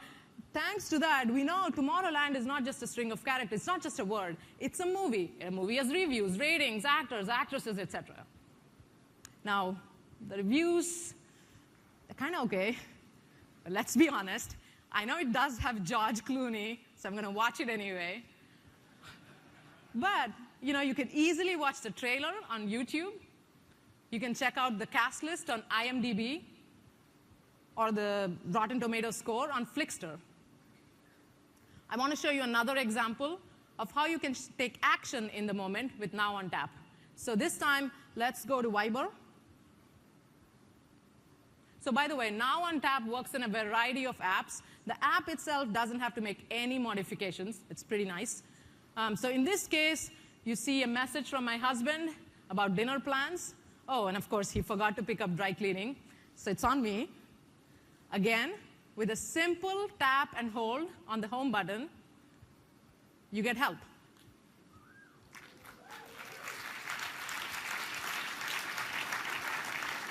But I want to point out a couple things going on here. So first, just like the movie, you saw nice information, instant information about the restaurant, reviews, ratings, even how to book a table. But check this. Google Now created a smart reminder card for me to pick up that dry cleaning. Now, the user in me is pretty happy, but I have to say the computer scientist in me is practically giddy with excitement here because that's some epic natural language understanding action going on here. Pretty neat.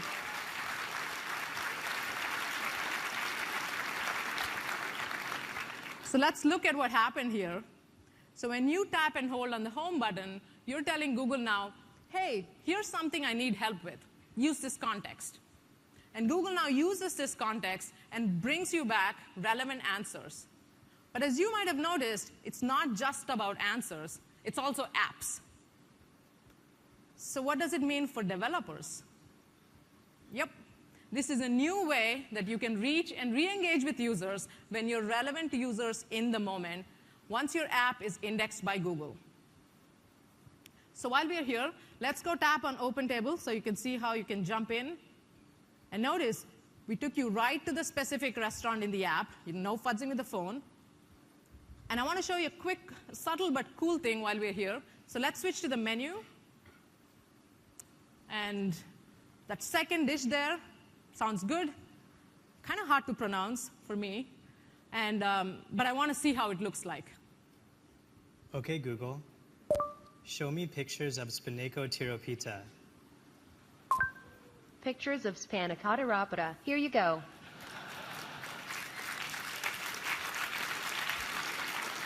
Neil also had trouble pronouncing it clearly. But thanks to the context of the words on the menu, Google Now was able to recognize it and get me what I want. It's not just apps, though.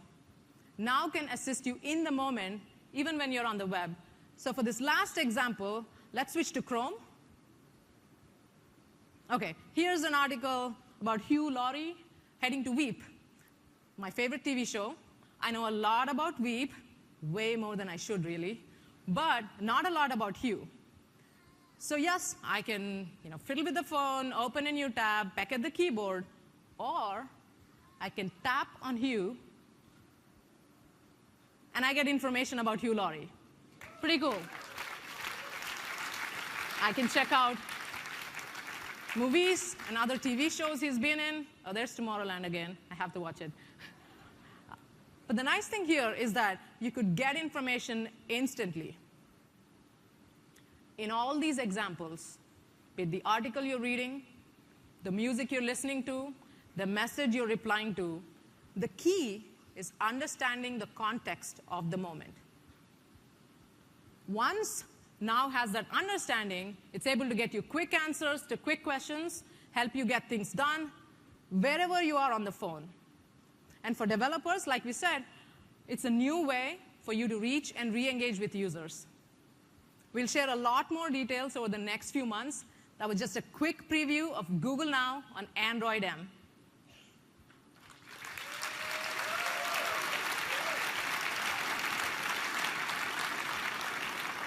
When it comes to mobile, there's another key area where users need a lot of assistance managing a lot of information. Yep, photos. So to tell you about how we are applying machine learning and intelligence to that critical area, I'm going to hand it off to Anil. Thank you.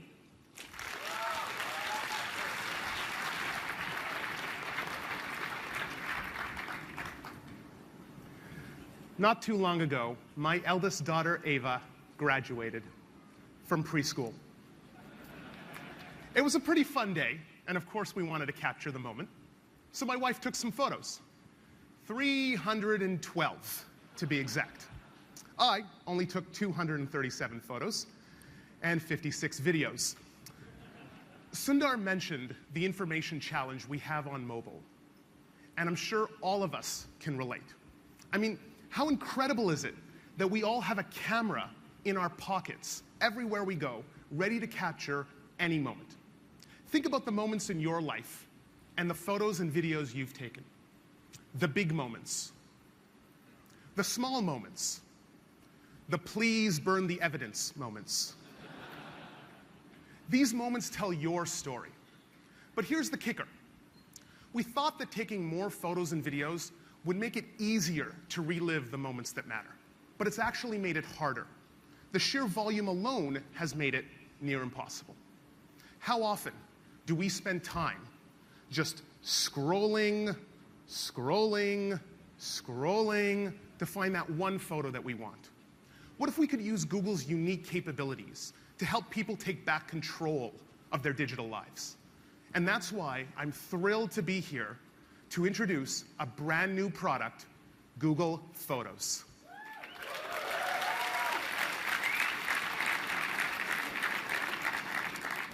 With Google Photos, we built an entirely new experience from the ground up, centered around three big ideas. First, a home for all your photos and videos, a private and safe place to keep a lifetime of memories, available from any device, fast, intuitive, and beautiful.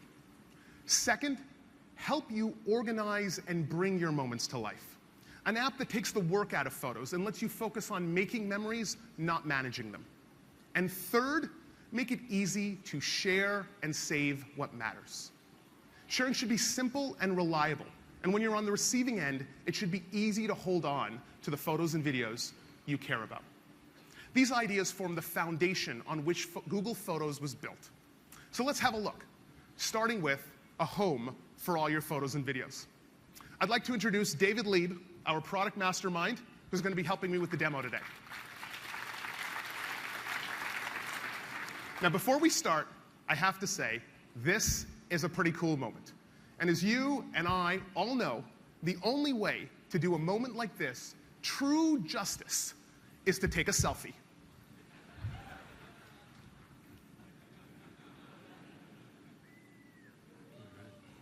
All right. Now that we have that out of the way, let's open up the new Google Photos app. You can see the photo we just took is at the top, and it's already been safely backed up. Google Photos automatically backs up from your phone, tablet, computer, and even your camera memory cards. We can also sync all your photos and videos with Google Drive. Now remember, here Dave has my phone, and we're looking at my account. These are all my personal photos and videos, so you're about to learn a whole lot about me. So what does a lifetime of photos and videos look like? Well, in Google Photos, it's everything in one place, no matter what device you're on. I can easily jump to any moment in time, all the way back to my earliest photos. I can view my memories across days, but with a simple pinch, across months, and again, across years.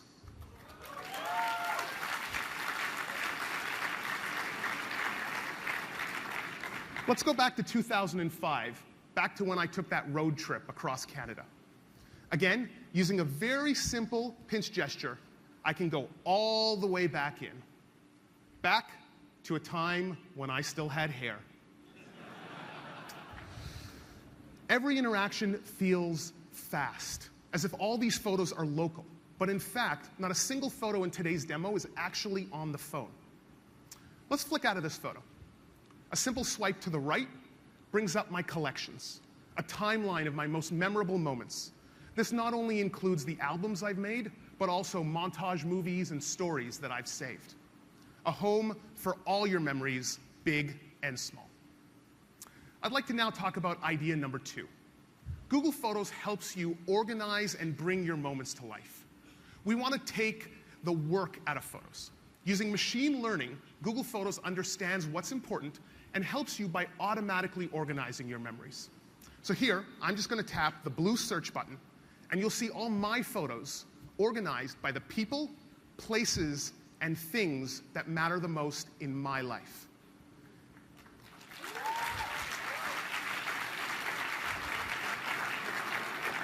I have not tagged a single one of them. This auto-organization is private, and it's for my eyes only. Let's tap on my face. Notice that the selfie we just took is already in here, instantly grouped with all the other photos of me. Dave, how about we tweet this? Now, we've tapped on share, and as you can see, we make it easy to share with any of your favorite services. This is going to make an epic first tweet from our new Google Photos Twitter handle. All right. Let's have a look at all the photos I've taken of my niece.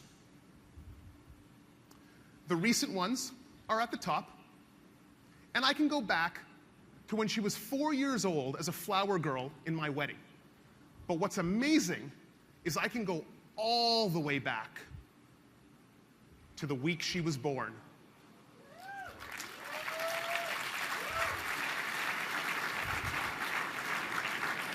We can automatically group photos of the same person over time.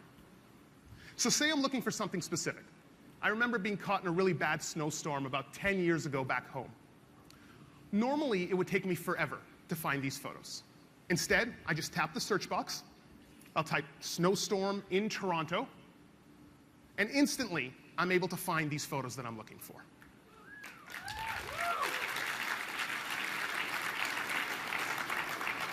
Incidentally, I remember why I moved to California. Now that I found this memory, let's talk about how Google Photos helps bring these memories to life. I can easily tap the pencil, which will let me make adjustments tuned to the photo's color, lighting, and subject. Or, by selecting and tapping the plus button, Google Photos lets me create collages, animations, movies with soundtracks, and more.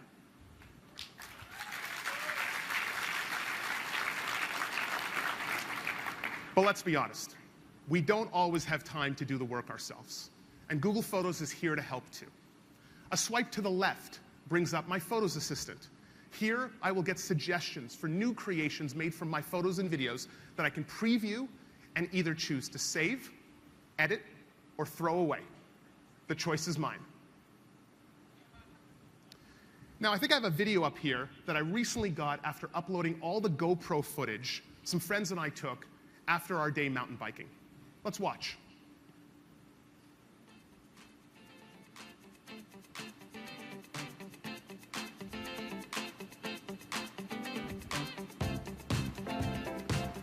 It would have taken me hours to do this myself, but Google Photos did all the hard work. If I want to make edits, it's easy to change the theme, soundtrack, and even reorder or remove clips, like this one here of me wiping out. I just might take that one out before I share. Which brings me to idea number 3. We want to make it easy for you to share and save what matters. Think of it as sharing how you want with who you want, no strings attached. For months, Dave's been asking me to share with him the photos we took from the Giants game we went to last year. So first, I'm just going to tap on that blue search button, and we're going to find the photos from the baseball game. Now, you can see I took some good shots, but I never got around to sharing them. So let's select them all. Now, rather than having to do this tediously one by one by one, we've introduced a new gesture to make multi-photo selection really fast. I just press and hold on one of the photos and drag my finger to select them all.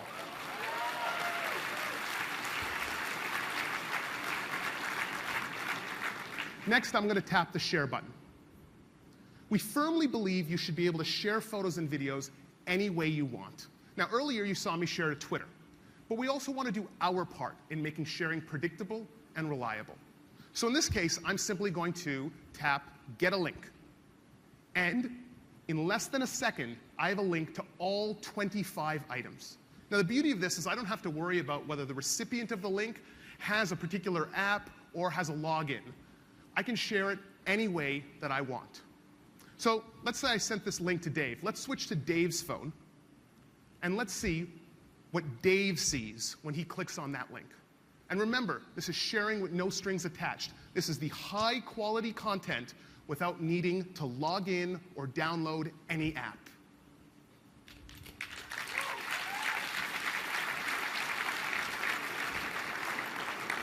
Now, in this case, because Dave is logged in, he has an extra button. And that lets him copy all of these photos and videos to his Google Photos library instantly. This lets you hold on to the memories that matter, even when you weren't the one holding the camera. So there you have it. Google Photos, a home for all your photos and videos, organized and brought to life so that you can share and save what matters. Now, when we say a home for all your photos and videos, we want everyone to be able to safely back up and store a lifetime of memories. And that's why we're also announcing, with Google Photos, you can now back up and store unlimited, high-quality photos and videos for free.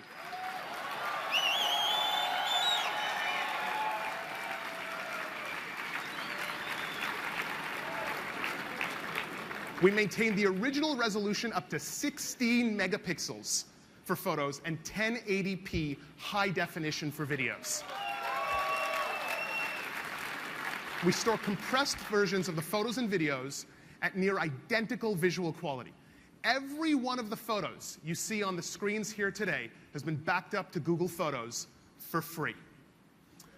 Let's take a closer look at one of these images. Notice the detail on the feathers, the water droplets, the penguin's eye. With Google Photos, you will have peace of mind that your memories are safe, backed up in beautiful print quality resolution. Now, you might be asking, when can I get my hands on Google Photos and all this free storage? The answer is today.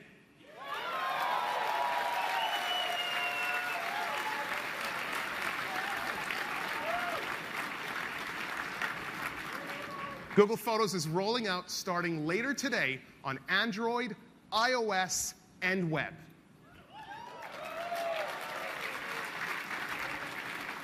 Now, I just showed you how Google Photos is making it easier on mobile to manage the most important moments in your life. And Aparna showed you how Google Now is helping people get the information they need on mobile. Let's now take a look at how the Google Translate mobile app is connecting people across languages. More than 100 billion words are translated every day. 여기에 올리세요. Lift your hand. Thank you very much for your help. ご協力いただきありがとうご Words about food,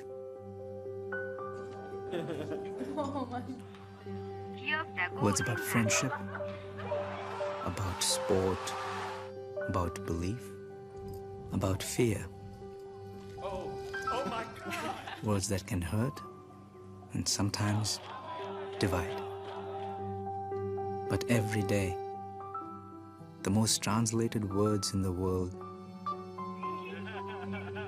are how are you? Thank you. And I love you.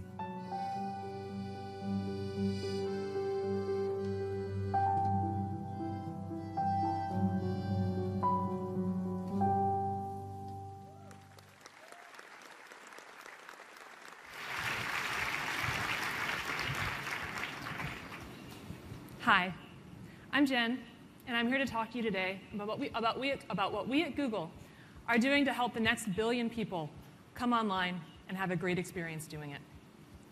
The video you just saw about Google Translate is a great example of how our technology can serve people all over the world. Making the world's information accessible and useful to people everywhere has been at the heart of what Google does right from the start.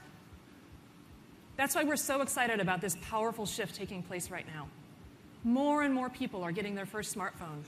And for many of them, that mobile phone will be their very first computer. These next billion people will have a profound impact on mobile computing, both as users and as creators. And so we're thinking very carefully about how we evolve both our products and our platforms to address their particular needs. Put yourself in the shoes of someone coming online for the first time on a smartphone today. You want to tap into the wealth of information out there on the web and in apps. You want to learn about the world and connect to the people and the places in it.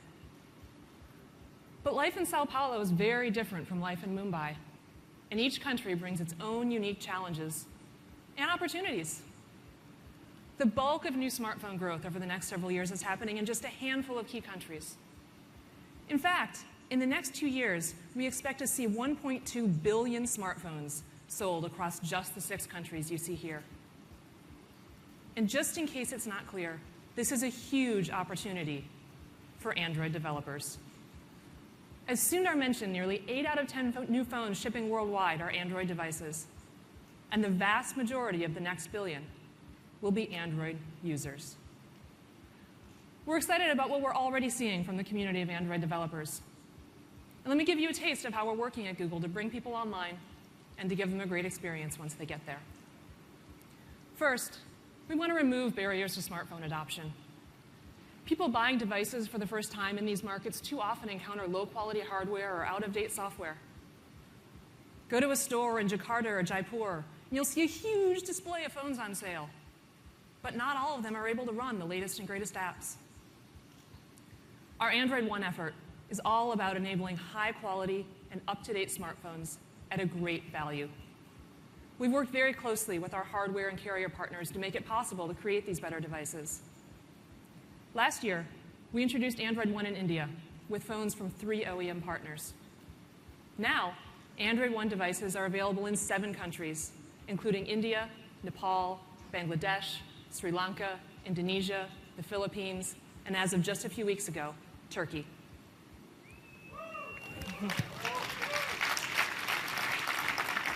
All of this was done through collaborations with more than 10 OEMs and many other ecosystem partners, with more on the way.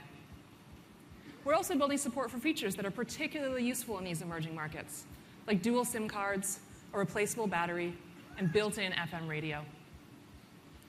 And of course, Android One phones run the up-to-date version of Android and are among the very first to receive new versions of Android.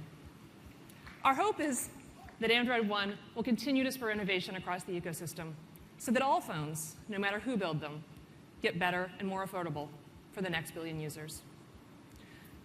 Now, speaking of devices, Chromebooks continue to have incredible traction around the world. Chromebooks come at a wide range of price points and have a growing range of features and capabilities. This is allowing first-time users and even schools to get high-quality devices for an affordable price point. It's now possible to buy a quality Chromebook laptop that's fast, secure, and has all-day battery life for under $150. There are over 10 million students using Chromebooks around the world today, and tens of thousands of new Chromebooks being lit up every single school day. In addition to our platforms, we're also focused on making sure our core Google apps are fast, useful, and relevant, no matter where you are in the world. We know having access to the full range of information on the internet can have a transformative impact on people's lives. I'm reminded of the story of Zach, a potato farmer in Kenya whose crops were dying, and he didn't know why. The books he had didn't give him any help. So he went to a cyber cafe and used search, and he found a website that suggested that sprinkling wood ash on his crops could help stop the ants that were killing them. He did this, it worked, and he wound up with a successful harvest. This is just one small example, but we see every single day how having access to good information can change people's lives everywhere for the better. Even with access to the internet, though, for many users in these fastest-growing countries, connectivity can be a real challenge. In some cases, data is just too expensive to make it practical to use in large quantities. Even if you do have access to a good internet connection, data transfer is still too often intermittent or slow. What does this mean in practice? It means that it can sometimes take minutes to load a medium-sized web page or a map, and even longer to buffer a video. So with this in mind, we're taking many of our core products and rethinking them in ways that work far better in a world where speed, size, and connectivity are central concerns. Let's start with Search and Chrome, two of our foundational products that facilitate people's first experience with the internet. We saw in Indonesia that loading a search results page was often taking as long as 8.5 seconds on a 2G connection. So last October, we launched a streamlined version of our search results page. It was 10 times smaller and 30% faster. Since then, we've expanded this light search results page to 13 other countries where users are often on slow connections. Now, once the search result page loads, a user should be able to click on a result and load the web page quickly. But on 2G, we saw that clicking on a result could often take an average of 25 seconds and use up to a megabyte of data, which can be very expensive. We're now optimizing the resulting web pages for users on slow connections, starting in Indonesia. These optimized pages load 4 times faster, use 80% fewer bytes, and most importantly, make it easier for users to find the information they want right when they want it.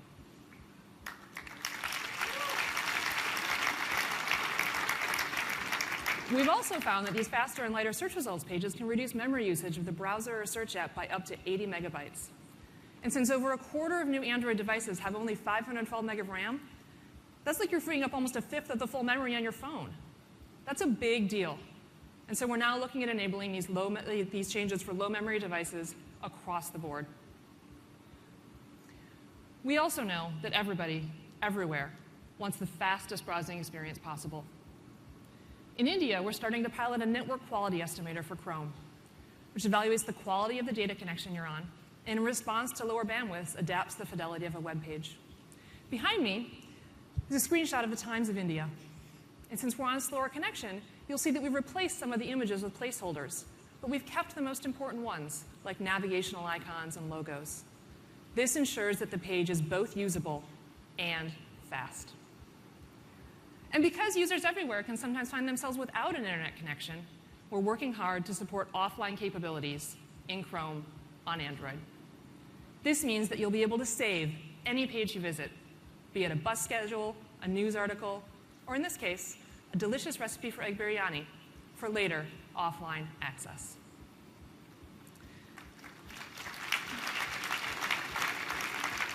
Turning to apps.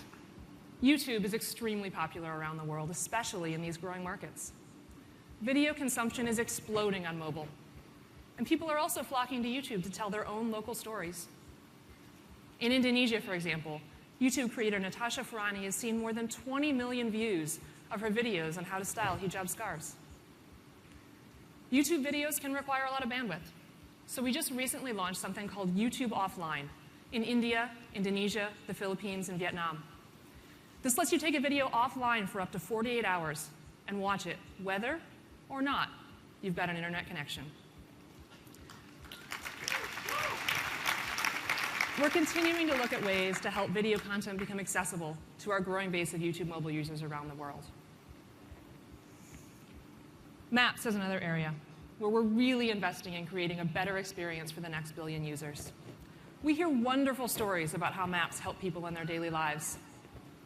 Like the story of two sisters in Brazil whose business was in a favela and was impossible to find on local maps. So we worked to train local residents to literally put the favelas on the map. And now, many of these businesses are seeing increased sales, more people are visiting their store each day, and many are able to hire new employees too. Most importantly, being on the map became something akin to a proof of existence for these businesses. Many of the entrepreneurs told us it gave them confidence in their business. The whole community benefited. We're constantly customizing the Maps experience to make it work better for users' local needs. For example, we're bringing our transit experience to new places all the time. So Google Maps can now help you navigate the transit systems of Mexico City and Sao Paulo, or travel by rail anywhere in India. Finally, we've been working hard to make Google Maps work offline.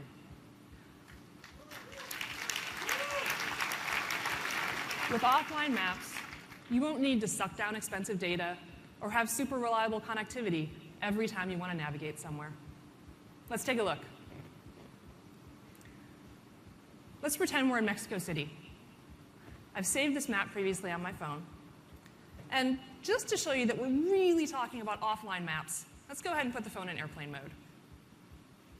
OK, so now we're in airplane mode. No internet connection. But you'll notice that I can still do things like search for places. I've heard great things about the Museo Sumaya in Mexico City. So let's search for that. You can see that autocomplete works too. And once I pick the museum, even though I'm offline, I can still see the reviews and the opening hours. So I can learn about this place. And decide whether I want to go there. But that's not all. Now, for the first time, you can also get turn-by-turn voice directions offline as well.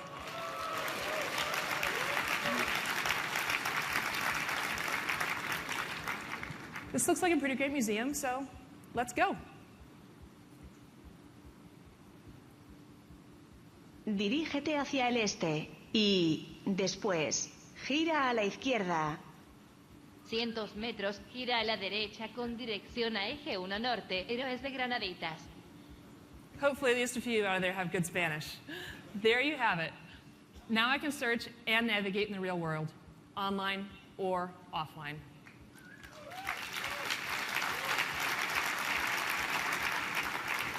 We want users of Maps to be able to navigate and explore the world literally wherever they are, on a good connection or a spotty one. So we're excited about bringing Maps offline, starting later this year.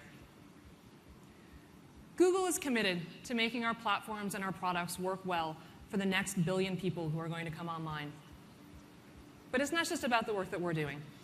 We're most excited by the entrepreneurship, the leadership, and the creativity that we see from developers in these markets, some of whom are here today.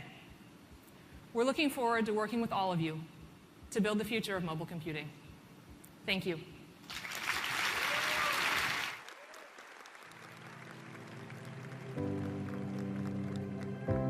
The true value we can add to our society is to create opportunity.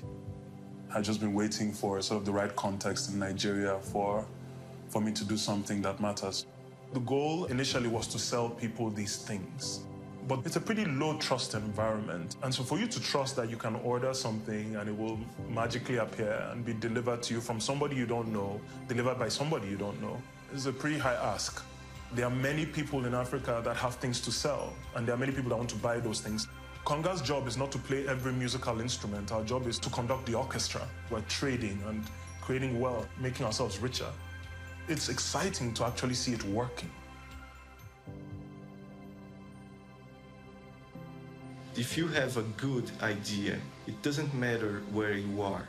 We are proving that it's possible to make money and to make social good as well.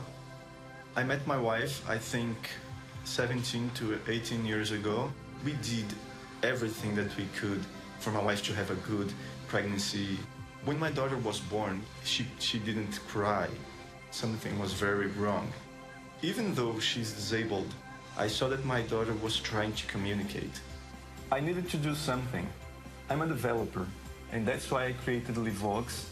It's a software that enables people with severe disabilities to communicate and to learn. Through Livox, she can read and she can write. There are over 1 billion people with disabilities on the planet. Livox is not a product only for Brazil. It's a product for the whole world.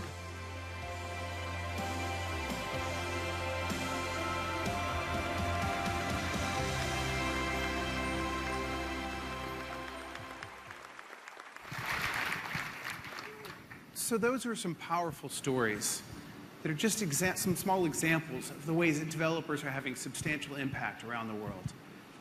We're also excited that Carlos and his family could join us today.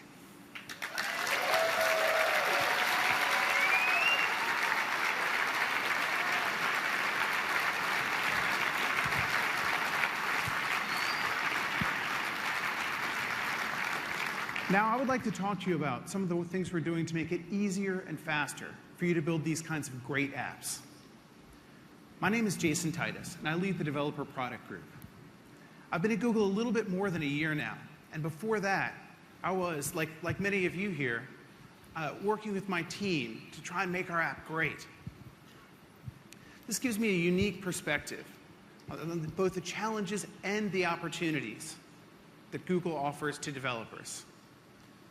So now I'm really excited to be working at Google with teams across the company to bring you the best developer offering and experience across Android, iOS, and the mobile web.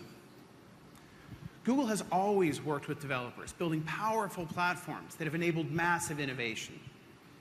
But mobile has really evolved.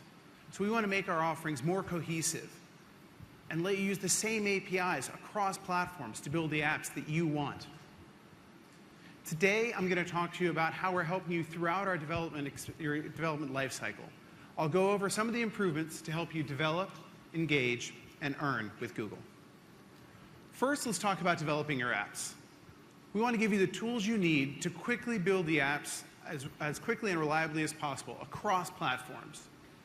First, let's talk about developer tools. Last December, we released Android Studio 1.0. Today, we're sharing a preview of version 1.3 with significant enhancements, including faster Gradle build speeds and a new memory profiler. Now, we recognize that many apps on the App Store, in the Play Store, actually use the native development kit, or NDK. So the biggest feature we're announcing in 1.3 is full editing and debugging support for C++.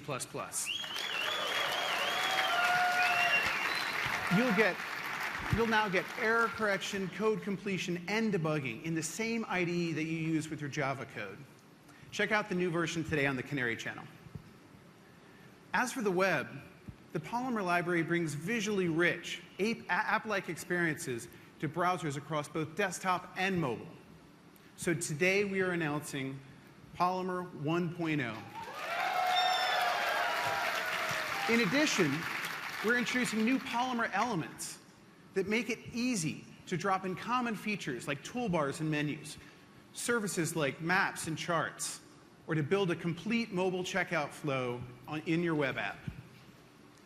Now, I mentioned iOS before, and we've always had iOS libraries, but we're starting to bring them together into a cohesive SDK. To improve the developer experience for iOS, we'd like to announce that CocoaPods will now be the default distribution channel for our SDKs. CocoaPods is quickly becoming the iOS standard for dependency management, and it makes it easy to import libraries and frameworks into Xcode. Starting today, you can get Google Analytics, Google Maps, and many other libraries, all via CocoaPods. On to testing. The Android ecosystem has continued to grow and provides users a diverse range of devices to choose from. You may only have access to 2 or 3 to test with, and certainly not to those that are available outside of your country. To help with this challenge, we are releasing Cloud Test Lab, a platform built on top of our acquisition of App Purify to automate the testing of mobile apps.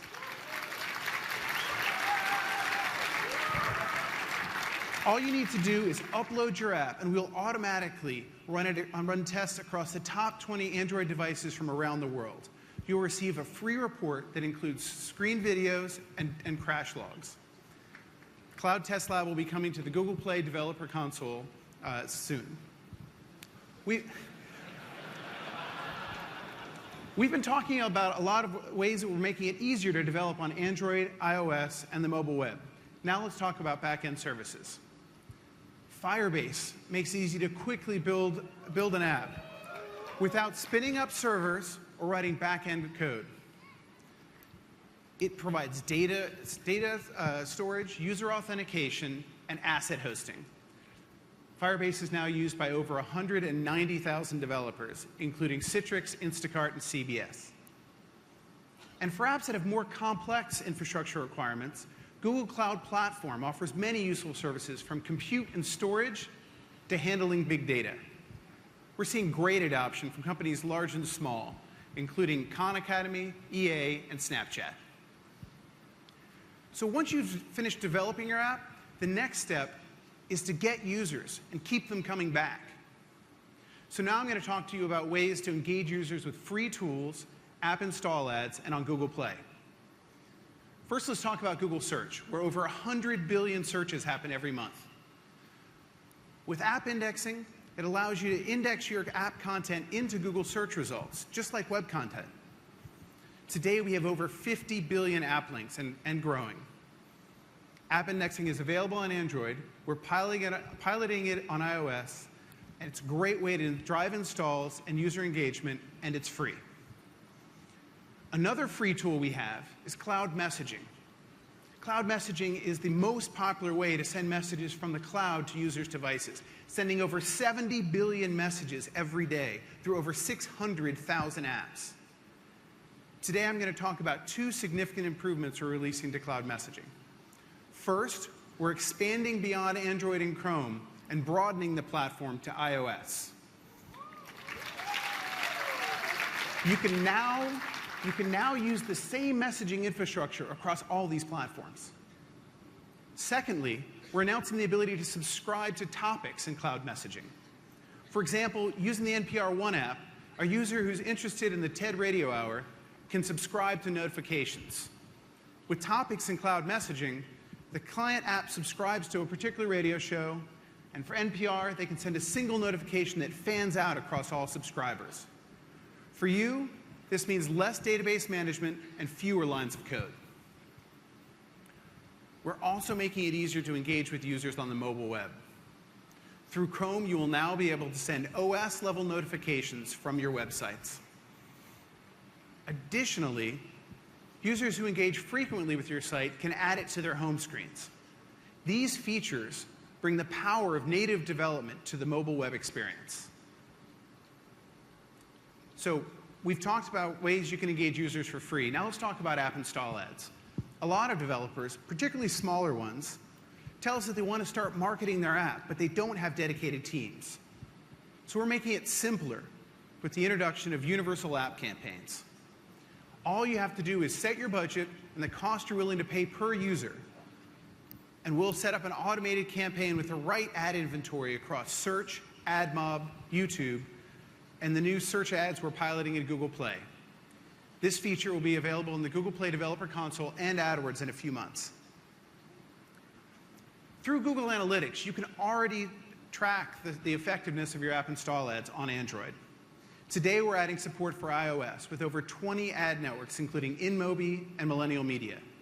We will continue to invest in delivering the best in cross-network and lifetime value attribution. We also believe that you should have a choice in the tools that you use, and think that the entire mobile industry is stronger when we have transparent, open, and reliable tools for measurement. We remain committed to our integrations with partners such as Tune and Kachava, and are proud to have their support in our open approach. Now let's zoom in on Android developers.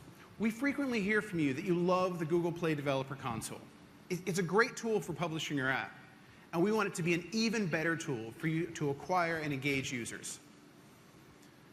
Now, for the first time, you will be able to see how many people are looking at your listing and making purchases, in addition to how many install your app.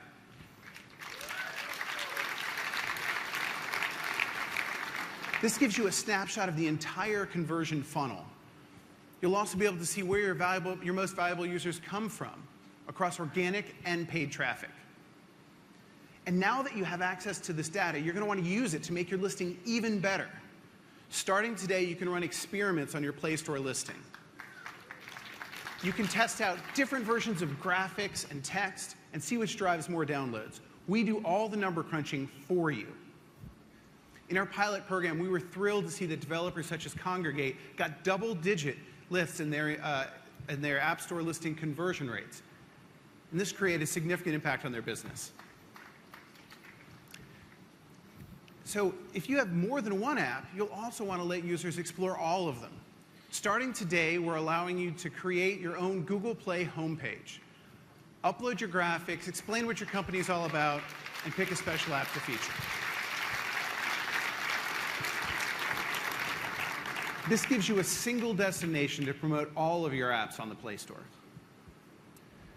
So we've talked about acquiring and engaging users. And for some of you, it's not just about developing apps for fun.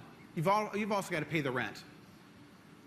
Now, there's lots of ways to earn money, but today I want to specifically focus on AdMob, which helps you run ads inside of your app. We want monetization to be smarter for you, so we've integrated Google Analytics into AdMob so that you can get insights as to where your users are in the life cycle of your app. This information is already helping app developers make decisions about their in-app advertising. For example, if you have a gaming app, you can use analytics to understand how long it takes for users to complete a level. You can show fewer ads to the users that finish a level quickly and show in-app promotions to those that need a little help. This will help you maximize your revenue in a way that protects your user experience. Mediation is a way to run other ad networks through the AdMob platform and creates more competition in your app. Today, we support over 40 ad networks in our mediation partners, having added 15 in the last year alone. And we're proud to announce our newest partner, Tencent, one of the largest mobile ad networks in China. We think these features will give you the flexibility to make the right decisions for both your users and your app. So today, I've talked to you about the things we're doing to make it easier for you to develop your app, engage your users, and earn with Google. And while we continue to innovate, we're working hard to nail the fundamentals. And with each new release, you will see more efficient, easier to use APIs with better consistency on Android and iOS. We will also continue to simplify our offering and engineer our products to work better together. Everything I talked about today will be accessible through developers.google.com. And now I'd like to invite Ellie up to talk about new ways users can discover your apps on Google Play. Thanks, Jason. Thanks, Jason. So, I'm Ellie from the Google Play team, and Google Play continues to scale with the growth of the Android ecosystem. We're helping users all over the world get the most out of their devices, and we've delivered 50 billion app installs in just the past 12 months alone, and we are now reaching more than 1 billion users every single day. So as people around the world have their very first experience with a smartphone each day, Play brings them the apps and content that make that experience magical. And today, Play is growing twice as quickly in markets like India, Southeast Asia, and the Middle East as the rest of the world. And users on Play just love games. Many of you are already using Play game services to build multiplayer games and make your games more social. We've seen hundreds of millions of users connect to Play game services through your games, including more than 180 million new users in the past 6 months alone. So, if you're an app developer, Play is how you reach new users. So the better and more personally relevant that we make the store, the more users come back to Play to install more apps like yours. And we know that you work hard to grow your user base. So at Play, we also spend a great deal of time thinking about how to match users to your content in the best way possible, to bring users to your apps. So with more than 1 billion users on Play, the Android ecosystem is extremely diverse. And it makes sense that the Play Store that you see is different from the Play Store that your friend sees. And we found that using personalization doubles the likelihood that a user will install an app. And search also plays a big role in helping people find what they want. In some cases, the user searches for something very specific, like recipes. So a list of the top recipe apps is perfect. But when someone makes a broader search, it's not necessarily clear what the user really wants, right? And that same search results page just doesn't cut it. We can be a lot smarter about helping the user find exactly the right app. So now, we organize results for a search like shopping into intuitive groups like fashion and coupons. So this way, people can see and understand the full range of shopping apps that are available. And it really works. Organizing results in this new way not only delivers more installs, but from a much wider range of developers than before. And with search results that are easier and more fun to explore, your apps are being seen by more users. We're helping people find what they love and love what they find. So now let's talk about one particular group of people for whom finding the right content is just so important: families. 1/3 of Android users in the US are parents with kids aged 12 and under. And when you look around this room, you see passionate Android developers creating apps and games for families and children, delivering little moments that help broaden the mind and inspire creativity. We know that parents only want the best for their kids, but they often don't know how to find the great content that you've created for them. So today, we're launching a new family discovery experience that makes it much easier for parents to find high-quality, family-friendly apps, games, movies, TV shows, and books on Google Play.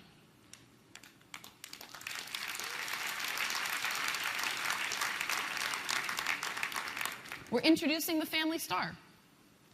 So, this gives us parents an easy way to find the right content throughout the store. And you'll find this star on all of our family-friendly content. So, for example, when you navigate to the family home, you can browse content based on age. A special badge will tell you which age group an app is designed for, and it signals to parents that they can trust the quality of your content. Top charts and searches from within the family homepage are filtered. We only display the apps and games that have met the Designed for Families program criteria. This way, parents can feel comfortable with their content choices. And growing up, every kid has their favorite character from books or TV, right? And so now you can use the popular character browser or the character badge to find them. So, any Star Wars fans here today? We have, I figured, that's fantastic. So you'll have a lot of content to explore. And let's find my favorite. Dora the Explorer. I am secretly a huge fan. And you'll be taken to a dedicated page with lots of Dora content. And finally, we've introduced more features to empower parents to make better decisions. We provide objective third-party content ratings for all apps.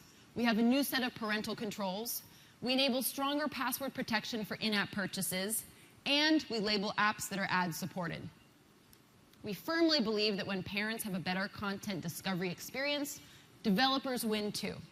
So, whether you're creating the next big favorite, helping kids explore the world, or bringing beloved characters like Dora to life, we invite you to join us. Let's make Android fantastic for families together. Now I'm going to hand it back to Sundar. Thank you.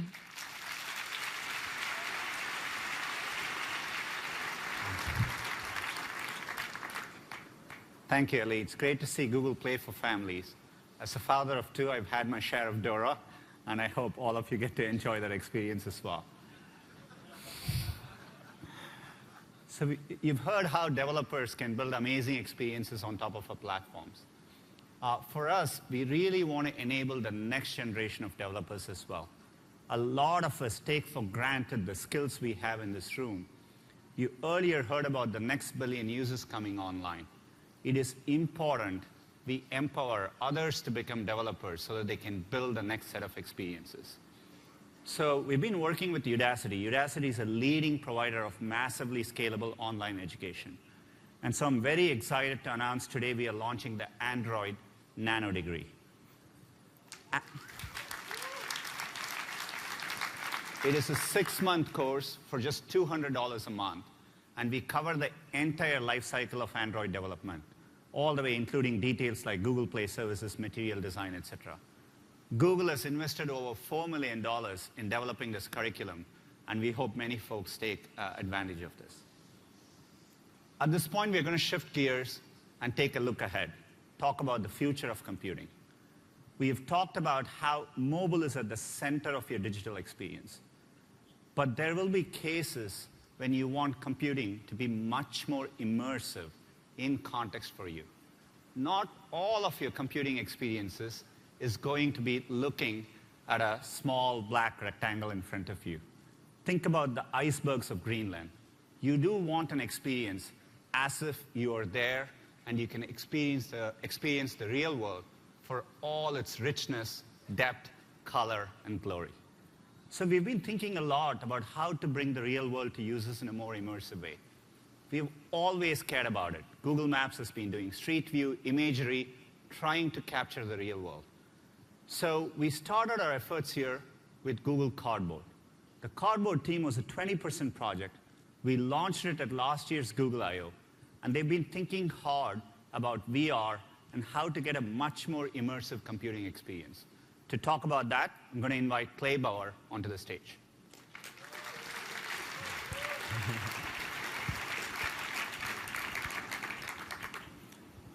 As Sundar said, a year ago, on this very stage, we introduced Google Cardboard. And our goal with Cardboard was to make virtual reality available to everyone. And so we started with a piece of cardboard, some Velcro, we added some lenses, and a rubber band. And amazingly enough, that was all you needed to turn your smartphone into a fully functional VR viewer. And there's been incredible excitement about Cardboard ever since. What began as a single open design has turned into an entire ecosystem of manufacturers, making Cardboard in all shapes and sizes. There are over 100 apps, hundreds of apps, on the Google Play Store that are compatible with Google Cardboard, including apps from folks like Jaunt and Verse, who are actually here with us today. And people keep finding new and creative uses of Cardboard in VR, campus tours, art shows. One guy even proposed to his girlfriend with the help of Cardboard. And I'm not actually totally sure how that worked, but the important thing is that she said yes. Today, I'm proud to say there are more than 1 million Cardboard viewers out there in the world.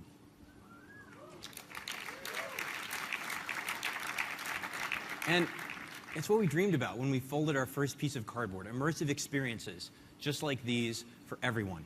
And we really couldn't have done it without your help. Everyone who folded your own cardboard, who built an app, who filmed a spherical video, thank you.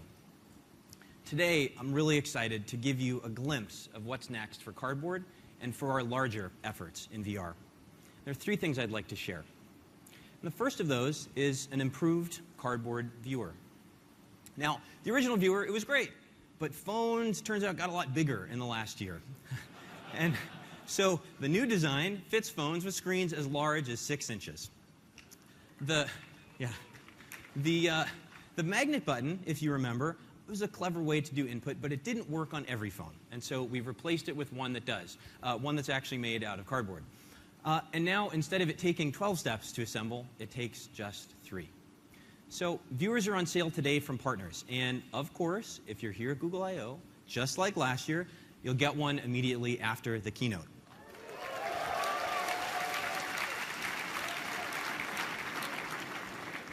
Okay, so it works with any phone, it fits any phone, the button works with every phone, but the software, the Cardboard SDK, it needs to work with every phone too. And so as of today, the Cardboard SDK for Unity will support both Android and iOS. So if you're creating a VR experience and you want to bring it to everyone, we think Cardboard can help. That's the Cardboard update. Lots of manufacturing partners, hundreds of apps, over 1 million viewers. And it's still just a piece of cardboard. Second thing I want to share today is about how we're bringing VR and its unique ability to take you other places. and bringing that to some place that's pretty special. And that's the classroom. Just think about your favorite field trip growing up. There's something amazing about visiting a place, seeing it up close, experiencing it with your own eyes. But of course, the school bus, it can't go everywhere. It can't go to the moon, it can't go to another country and back in a day, can't go to the bottom of the Pacific Ocean. But VR can help take you those places, which is why today we're excited to announce Expeditions.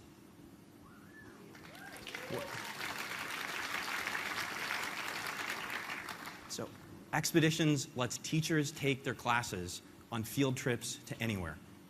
Here's how it works. So a box arrives with everything that you need to travel. Cardboard and phones for every student, a teacher tablet, and all of these devices are synchronized so that when the teacher chooses a place, the entire classroom jumps there together.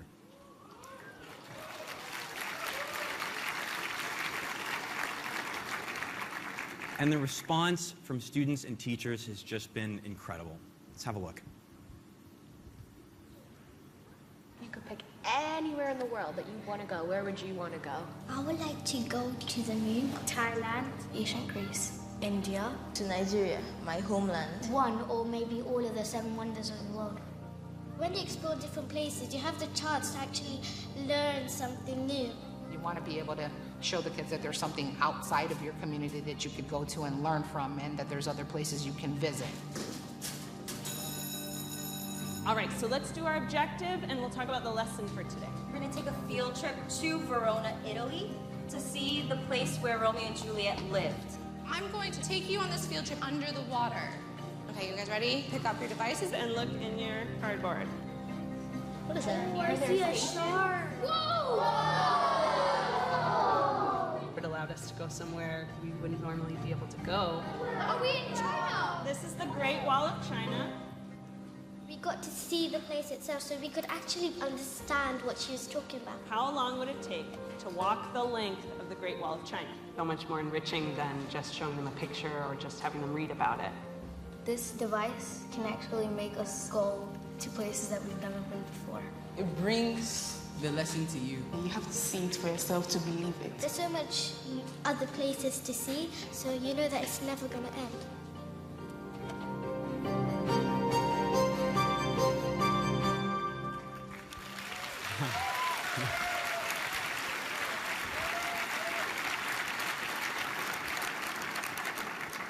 So, thanks to an incredible group of educators, hundreds of classes all around the world have already gone on expeditions.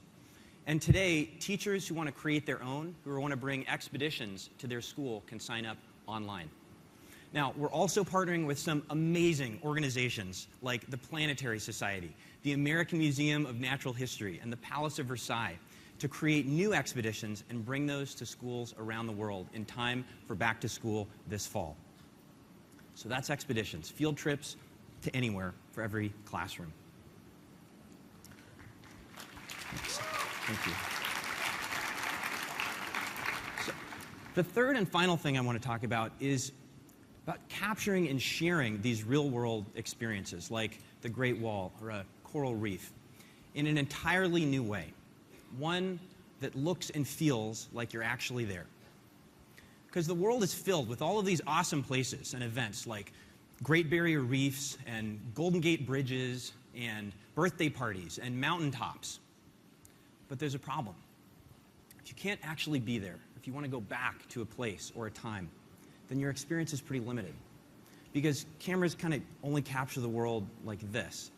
It's like watching a flat version of the world through a tiny little window. And if you want to capture something that's truly immersive, there are really only a handful of very custom camera rigs in the world that'll do the job. And even they have their limitations. We want to change that.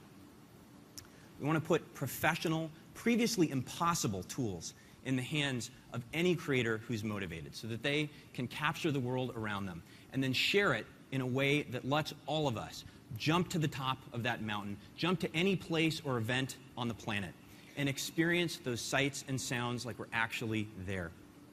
So today, we'd like to preview something that we call Jump. Jump enables any creator to capture the world in VR video. Video that you can step inside of and make it available to everyone. It has 3 parts. a camera rig with very specialized geometry, an assembler which turns raw footage into VR video, and a player. Let's start with the camera. So the rigs that we've built, they include 16 camera modules mounted in a circular array. And you can actually use off-the-shelf cameras for this if you want.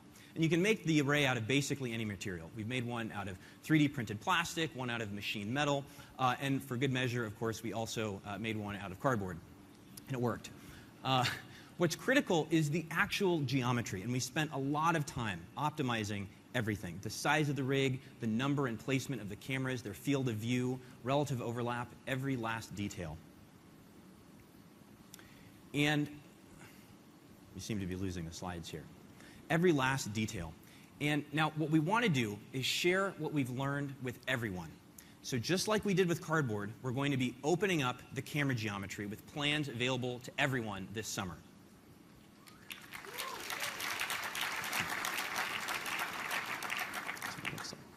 So anyone who's motivated will be able to build a jump-ready camera.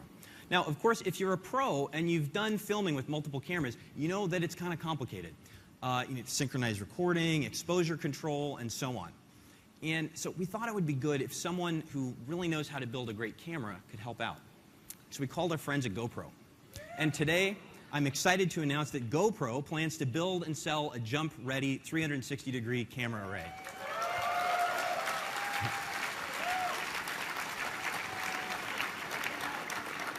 Now, GoPro, of course, has enabled people to capture some of the world's most awesome experiences, including spherical content.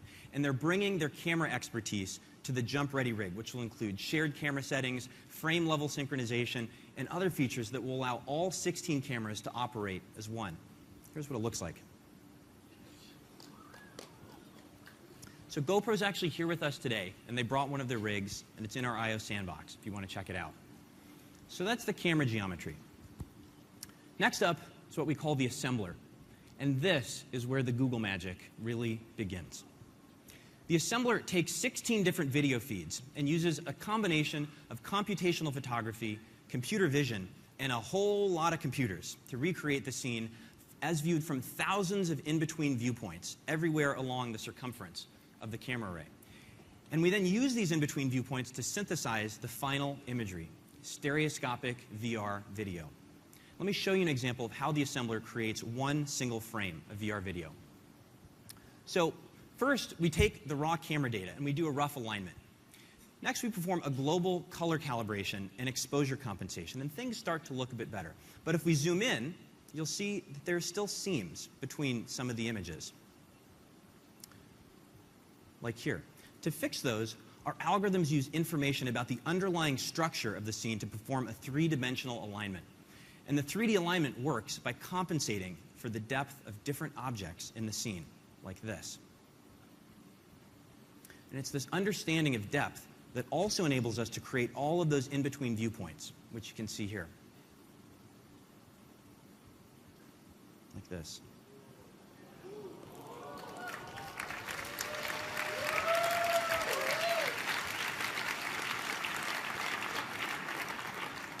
It's pretty cool.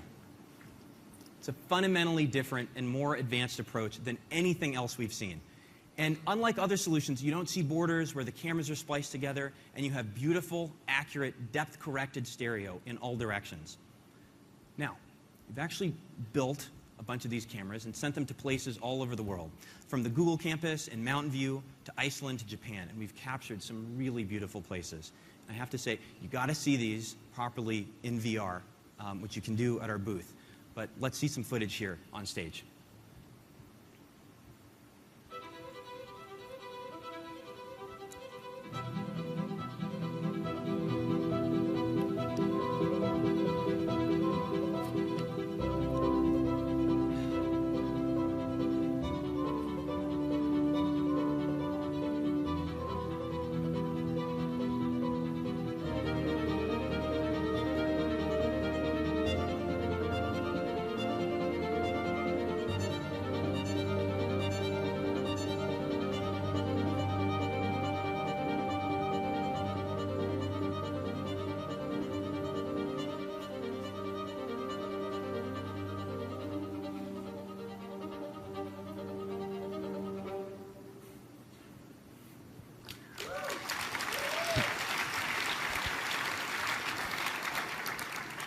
Again, wait till you see this footage in VR.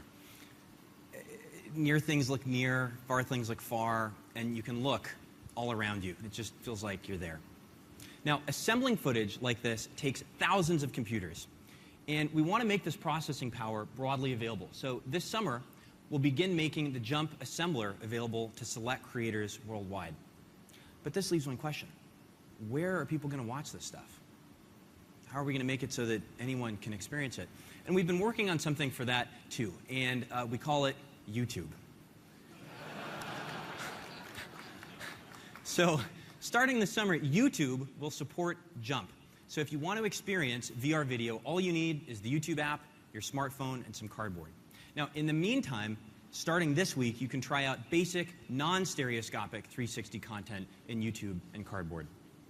That's JUMP, an open camera design with a fully integrated version from GoPro on the way, an assembler that turns raw footage into VR video with the help of thousands of computers, and a player that everyone already has called YouTube. All of this will be available this summer, and I am so excited to see what you all create.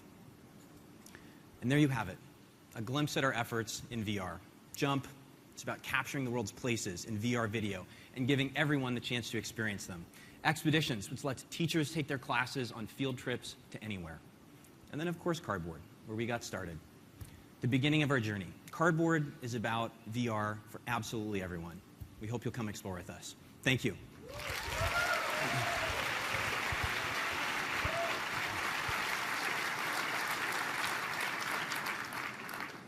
It's really exciting to see what we can do to bring the real world alive to users in an immersive way. Projects like this, bold approaches like this, is at the heart of how we approach problems for users. I often get asked, how does search, Android, photos, and things like this, how do they relate to each other? For us, it is about, as Google, putting technology and computer science to work on important problems that users face and do it at scale for everyone in the world. Take driverless cars. The reason we work on driverless cars is it's something people do every day. And in the US, just last year, there were over 33,000 deaths. That's almost 100 people who die every day on roads. We really want to make a difference, and we think technology can do that. We started with driving a few Priuses around in parking lots. Our Lexus hybrid vehicles have now driven more than 1 million miles autonomously without a single incident having been caused by the self-driving car. We just announced last week the prototypes, our next generation prototype. They're actually going to be driving around in Mountain View. And if you take a look at what the car sees when it is driving around, that is all the machine learning I talked about earlier. The purple boxes are other cars. The size reflects the size of the vehicle. You're seeing yellow appear there, which is pedestrians. So the car is using computer vision to navigate accurately. It's incredible computer science at work, which makes a difference. Project Loon is another bold project where we have a plan to put balloons at the edge of space to provide connectivity to hard-to-reach rural areas so that we can bring the next billion users online. Loon started as an experimental project, and we have made huge strides.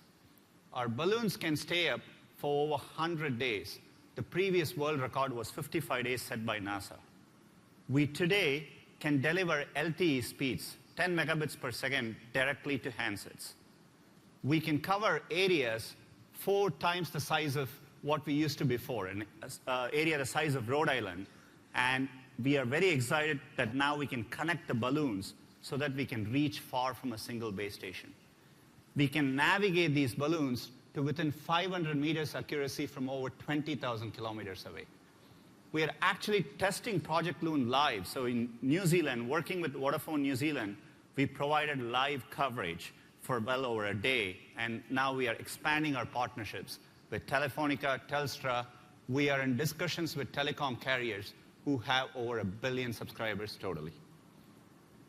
Projects like these, be it search, be it Android, be it organizing your photos, taking an immersive trip to Greenland, is at the heart of what we try to do. using technology at work to solve problems for everyone in the world. This is why I/O is so exciting for us. We get to share what we have been up to in the last year, and all you developers get to go out and build amazing things on top of what we do. So I can't wait to see what you build next year. Thank you so much for joining us. Good luck, and see you next year.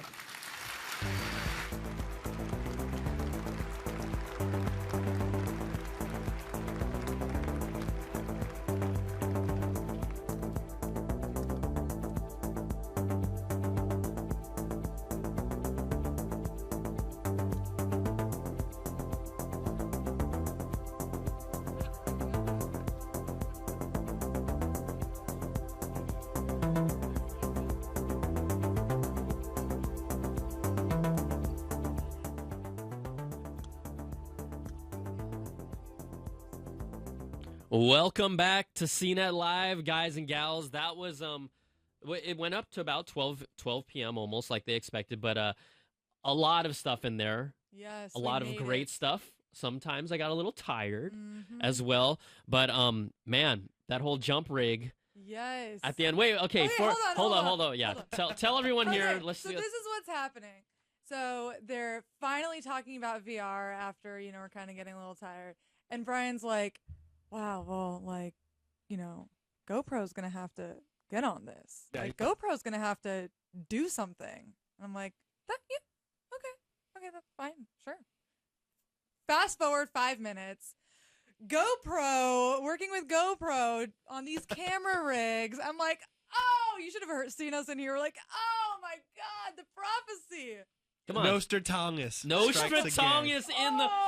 Why, yes, here it is a GoPro rig. Nostradamus up in here. No, you literally called it right before it happened. Yeah, it was, Genius. I work at this website called CNET. Is they it talk like about tech? Yeah, they talk a little bit about Okay. tech, stuff like that. So, guys and gals watching the show, we're just going to stick around for maybe around 15, 20 minutes and really talk about everything that we saw. We want you to call in and give us your impressions because we want to know, what did you guys actually think of? What was the coolest thing you saw? What was the hottest thing that you saw as well? So, we're going to open the phone lines, but I just want to go around here. Yeah. What stuck out, obviously the VR, using as an education tool, that's hot stuff. 4K cameras, array, we don't know how much it's going to cost. There's like 16 cameras on there. GoPro Hero 4 is $500 a pop. So that's a minimum $8,000. Yeah. You have the rig, maybe you add in like $500 to $1,000. So we're talking about roughly retail a $9,000 rig. Yeah. But So this isn't for the everyday consumer, obviously. well, you're not buying it? I'm saving. Oh, okay. My bad. Steven had a really good thought. Yeah, my microphone sounds kind of funny. Yeah, I was thinking like bands and venues need to get on board, and if you could sell virtual tickets to concerts, just put one of those in the middle of the venue. You have your seat right there, right in front of the band. You can look around the whole venue. You can have quality sound in your headphones. Bands and venues. Oh, come That on. sounds great. Is that Blah, you? blah, blah, blah, blah, blah, blah. Yeah, I think that would be an awesome thing. I would buy a ticket to a Rolling Stone concert or something. Yeah. Just go there If it's not in virtually. your city I was or being you don't sitting in my wanna- house, right. It's crazy because they alluded to Jaunt, which is a company that we've actually done some work with from the standpoint of, we did a VR panel at CES and they were there on hand. And what Steven is talking about, they exactly did that. They have a camera rig set up that they dropped in the middle of a Paul McCartney concert, like right on his piano. And it allowed me to put on this Oculus Rift setup or, a headgear setup and look around and be in the entire concert, 3D sound, immersive. The video quality wasn't 4K yet. It was probably more like 720p, but it was still really cool. And, everyone, when they first talked about VR, they're all about gaming, but I was always behind the whole education platform, right? Being able to explore places. And then, like you said, you guys are talking about live venues. It's cool to get a peek of this stuff. It's getting there. And YouTube will be the platform to watch a lot of this stuff. I mean, come on. Yeah. So Come on. That's accessibility right there. You don't even need to update your app. No. Put it in your brand new piece of cardboard. Cardboard. Oh, dang! And you are at a Paul McCartney concert. Yeah. That's for sure the future. Probably the most buzzworthy announcement, except you cannot forget the genius Google Now update. Oh, hell yeah. Oh Now on tap? my God. The now on tap? Is that what you're talking Yes. about? Yes. Yes. That was my second favorite thing. Brilliant. I mean, so basically one of the examples they used is that your friend emails you about seeing a movie. I think they used Tomorrowland.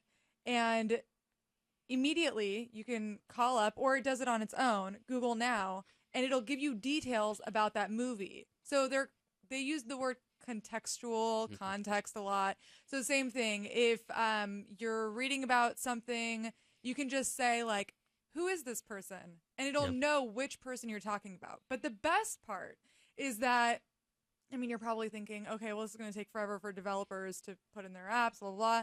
So developers don't have to change anything. It's all on Google's end. So when you finally get Android M in like 20 years, you will be able to enjoy this new feature. Yeah, I thought that was super hot. You know what? The lines are filled already. So let's go through the lines. Let's talk to people, get their reactions, see what they liked, what they didn't like. We're going to hit up my good friend Joshua. Joshua, welcome to CNET Live. What's up? Hi. Hey, Joshua, if you turn on the volume of your computer and you can talk to us live through your phone, then you will be good to go, my friend. Yeah, I just muted my computer. Awesome. All right, so what's up? What do you want to talk about? Hey, yeah, I just wanted to talk about, I just want to know what your opinion was about everything Google released. Like, do you believe that everything that Google has announced today will be useful? Well, I think if you're a Google user, absolutely. I think as someone who is in the iOS ecosystem but also reviews Google stuff and Apple stuff, I'm jealous of a lot of the stuff they have. Google Now is one of my favorite features, and Google's voice recognition has always been two of my top features in the Android platform. They improved both of them. So you can't be, you have to be jealous of that. There's rumors that Apple's actually going to implement their own kind of Google Now wannabe product, but they're already behind in that, and also Siri. So, I mean, Google is the cat's meow when you're talking about that stuff. I like that a lot, just from a user standpoint. Maybe not the sexiest stuff. Android Pay did fall flat only because it looked exactly like how Apple presented it. We've seen this before. That's one of the problems of being behind or second to the game. For example, like when Apple shows off their potential Google Now thing, we're going to be like, whatever. Google Now's been doing that for 2-3 years. Right. So that's one of those things that is going to help the platform a lot. I think Android Pay is awesome. It's just that we've seen it before. I don't know what other things stuck out to you. So we obviously didn't get a design overhaul for Android M. We were expecting that. But what you saw were like really small improvements that are going to make improvements. Yeah, they're going to make quality of life.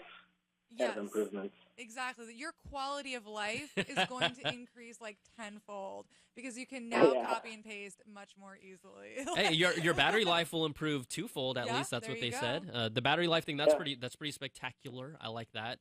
But a lot of under the hood stuff that's going to comprehensively make it a better experience. You can't complain about that. Yeah. So useful, absolutely. And you can start using Google Photos today.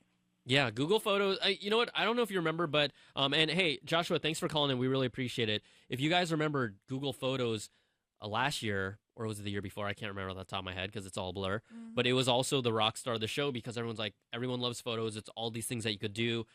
Here they announced unlimited storage for photos up to 16 megapixels. The features are really sweet.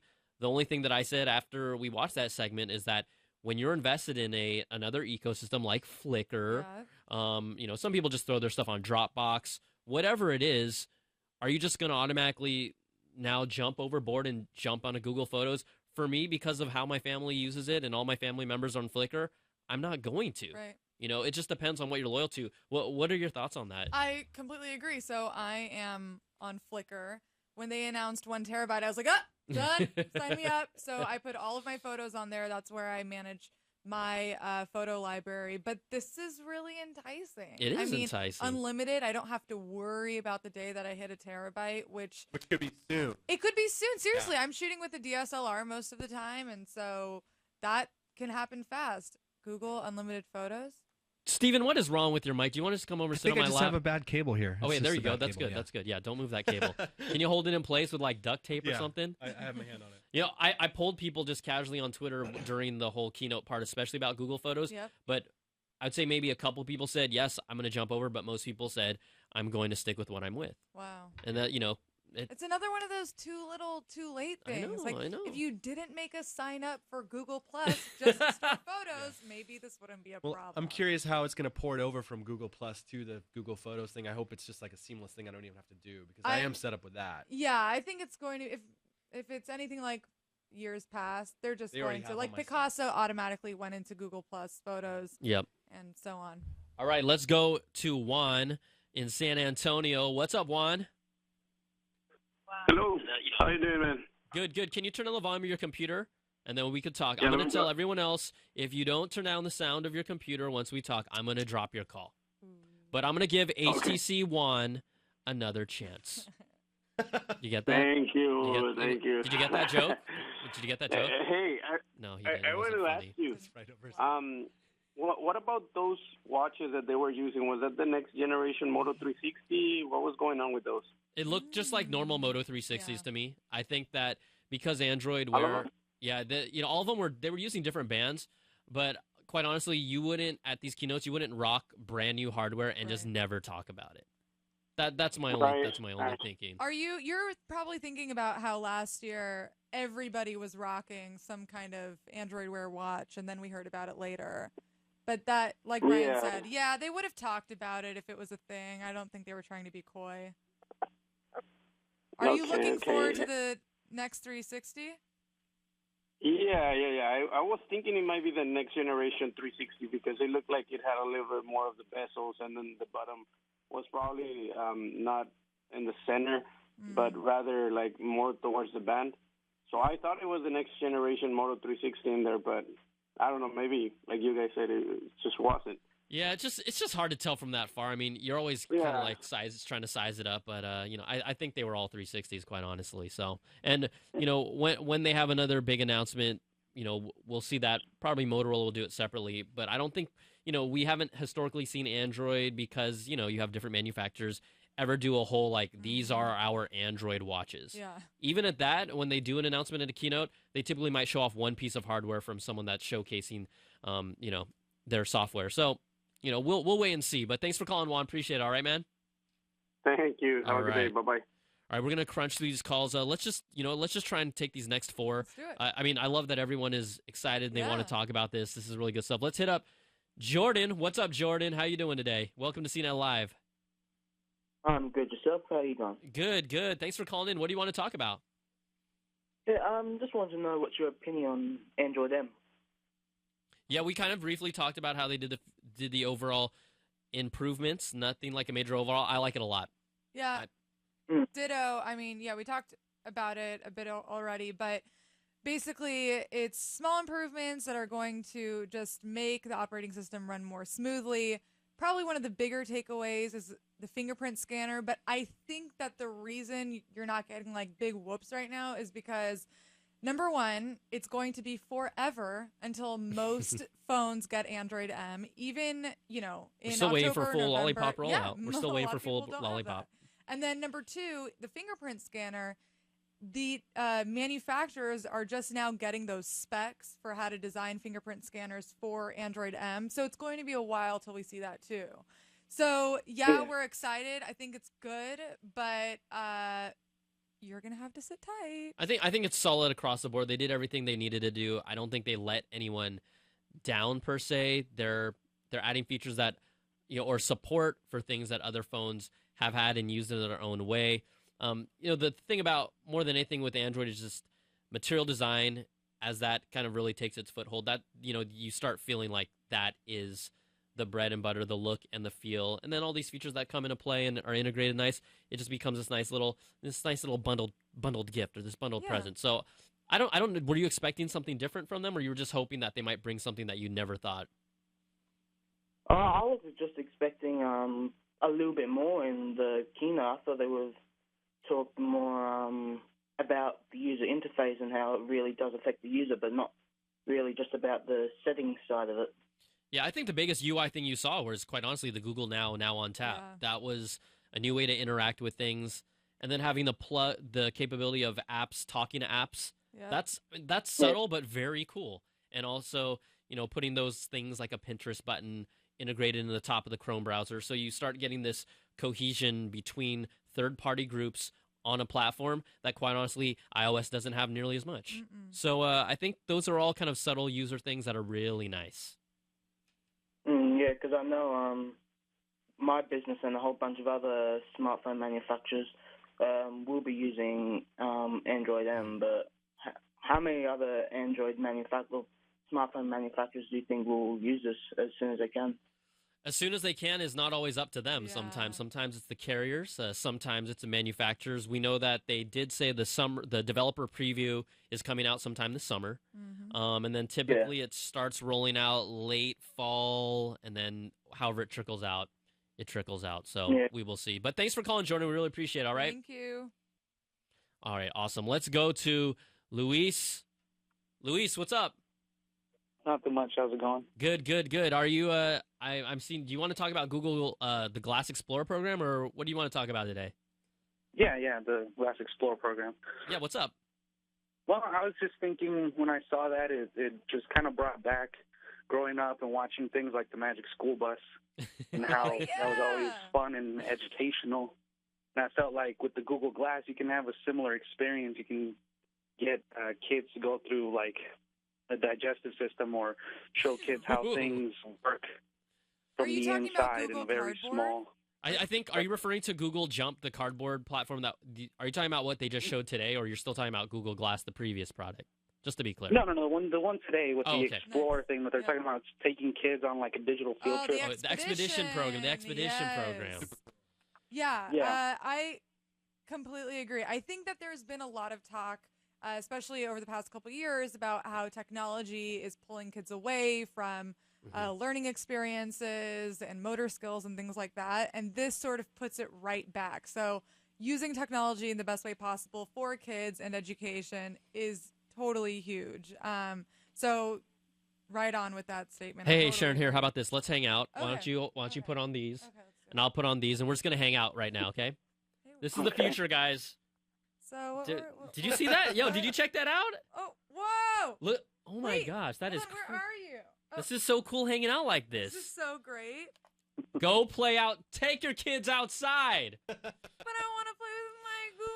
I have nieces and nephews, and I love them to death, but they don't do as many outdoor activities as I wish they did. I mean, they ride bikes and stuff, but it's like, do you want to kick a ball around? Do you want to play some hoops or something? I'll play on iOS.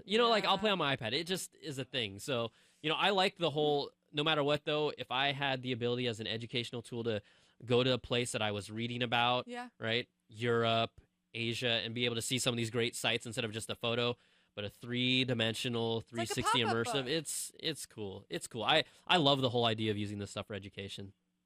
I think it's a great idea, and it's something that helps kids with education, because not only do they get to experience these things, but then some of them will become interested in figuring out how it works. Exactly. It just opens up your imagination. Hey, you know what, Luis? If you want to and you're in the Bay Area, come on by our office, bring your Google Cardboard, and maybe you and I can go to the French Riviera together. Ooh, so romantic. Oh, yeah. We could do that, yeah. Yeah. Okay, it doesn't sound too confident about that, guys. All right, thanks for calling, Luis. We appreciate it, bro. Of course. Okay, I did come up, and I know he said, of course. Of course. Okay, so let's go to our friend Dwayne. Dwayne calling all the way from Toronto. What's up, Dwayne? The Rock. Hey, how you doing, guys? What's Love up? Love your show. Oh, thank you so much for watching. We appreciate it, man. What's going on? Nothing much, man. It was a pretty good conference. It was the advancements that they made were crazy. What did you like the most? Yeah, what's the craziest? What's crazy? Well, the addition for like the developers of C+ and like the ease of bringing their apps from different operating systems over. That's gonna be good to the end user as well, right? No, absolutely. Are you a developer? No. I'm just a tech savvy kind of guy, Yeah, he's just like, hey, Google, make it easier for devs so they can make me cool ass stuff. Yeah. Am I allowed to say that? Yeah, I can say that. Mom's not in the room? Okay, good. Exactly. My question is, I have a Samsung Galaxy Gear Neo 2, and it's not getting any love. I see all these new Android devices coming out and have all these features, and I have a great watch here that can't do none of them. Is it ever going to get an update? Well, I think the main obstacle with Gear 2 is that they're using their own platform. They're using their own proprietary OS. They are not using Android. If I can't remember what it's called off the top. Tizen. That's right. Yeah. Tizzle, Tizen, Tizzle. Yeah, Tizen. And so that's because of that. Not only now are they really isolated from all that stuff that Android showed you, it's all dependent on what Samsung does. They haven't done too much, from an improvement standpoint. We don't hear about latest feature updates. They're probably waiting for their next rollout of stuff with the Note 4. They've done like the Note 4 and Gear launch typically at the same time. Oh, holla. So I think that's why you're feeling. Yeah, it's okay. Is someone robbing his house? You better check on that, Dwayne. Dwayne, check on that. Should you we better pull be a Pizza careful. Hut and call the cops? Do we have a drop cam so we can see what's going on in there? We need to make sure you're all right. No, I think it's a fire alarm in the building, so I just turned it off. Oh, you did nothing to worry about. Yeah. Just a fire in the building. It's all good. I don't smell anything.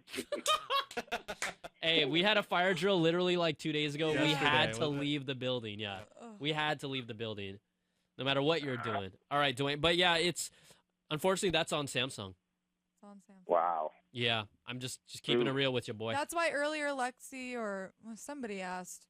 Who asked about the Google Play version of the Samsung? Oh, someone called in, I think, Somebody about called it. in about that. And probably because more people want the updates when they come out. Like, if you are an Android person, you probably want Android M in November or whenever it's going to come out. Right when it comes out. So if you are getting antsy about that kind of stuff, then you may consider switching to a pure Google device. Yeah. Yeah. Hey, all right. hey, if you sound kind of defeated by that, I'm telling you, jump on eBay right now. Then make sure you get the most out of it right now. Yeah. All right, Dwayne. Thanks so much. Thanks for calling. All right, let's go over to Zach. Zach, he's a Lego maniac. Oh, by the way, breaking news. You like that? I have some breaking news. Hold for up, you. Zach. Hold on 1 second. Yes, tell me, drop it on me. It sounds like the Google Cardboard app is now available in the iOS App Store. That's right. We forgot to mention that they're making it available for iOS. So very cool. All right. All right. Zach from DC, what's up, buddy? Oh, he's listening on his phone. Zach, are you going to turn the volume down on your computer? I'm going to drop you. Did you hear what I said? Sorry. Sorry, Mr. Tong. Sorry, Mr. Tong, okay? Senor Tong. What's up, buddy? Hey, two quick things I was thinking about. One, and based on your comment earlier about Project Aura. Yes. Was being a journalist. Imagine being able to swap out, your camera module back and forth between journalists who are flying between sets. So if you have an enterprise quality camera, being able to just do that on the fly. Different lenses, right? Like different, one's like a high res, one's like a fisheye, one's like a super zoom lens. Exactly. Is that what you're talking about? Exactly. That's cool. Yeah. That's cool. I'm still gonna stick to my guns. Everyone uses Periscope now anyway. Yeah, I'm gonna still stick to my guns and say I do not want to. I just don't want to deal with that in the long run. That's all I'm saying. I'm not hating on the product. I'm just talking about me. I mean, I can see it being a pain in the ass as well. But the other thing is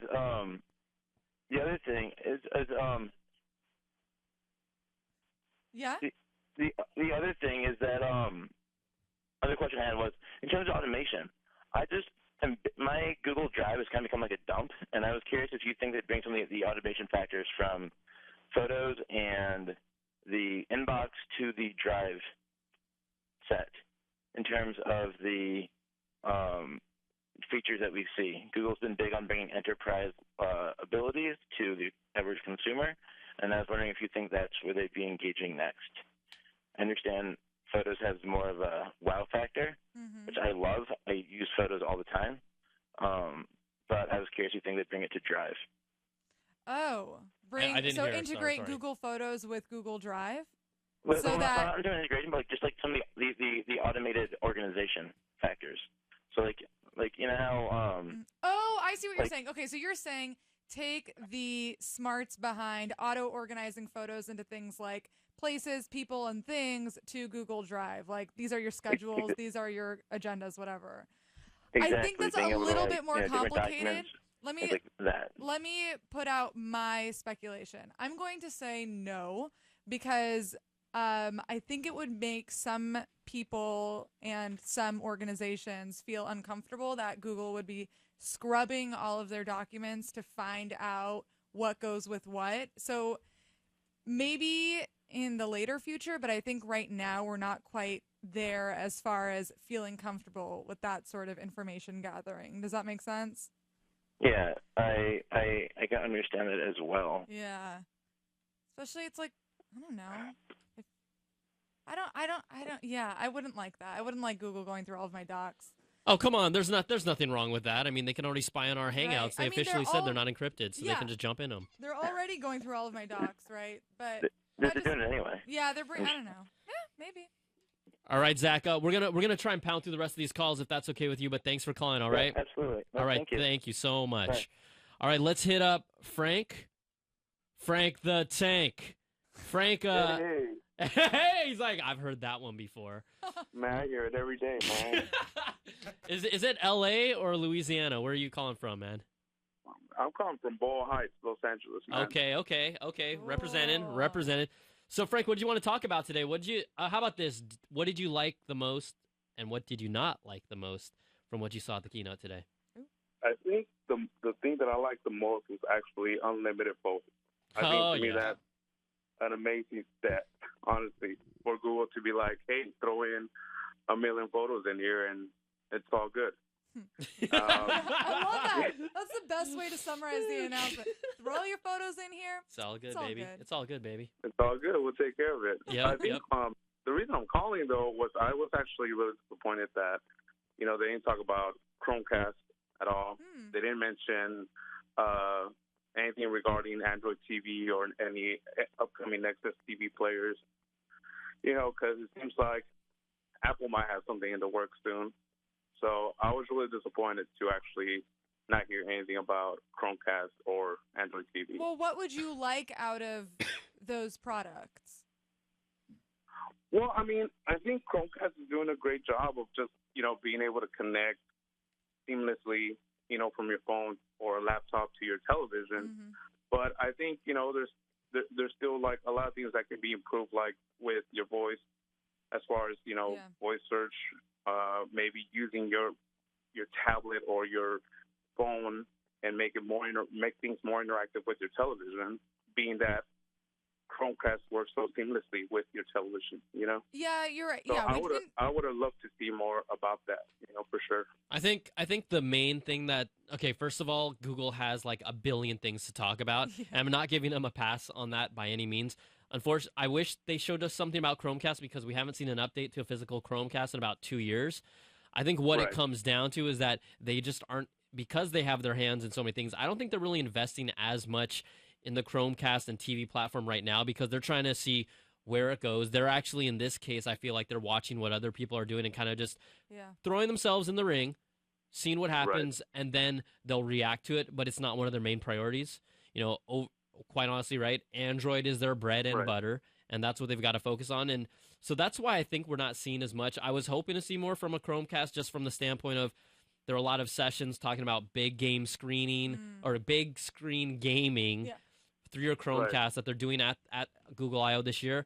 I thought we might see something about that, maybe a more powerful Chromecast, but at the moment, they were just kind of saying, look, it's a platform people use, and we like it, and that's where they stand. So and it's a platform a lot of people use. Hell yeah. And I think that it's the first product that's gotten in so many consumers' hands. Like, even if you're not tech savvy, you can own a Chromecast, and there's no learning curve. So that's also part of the reason why they might be treading a little more carefully with Chromecast so as to not alienate people who might not be ready or willing to learn voice recognition or some of these more advanced features.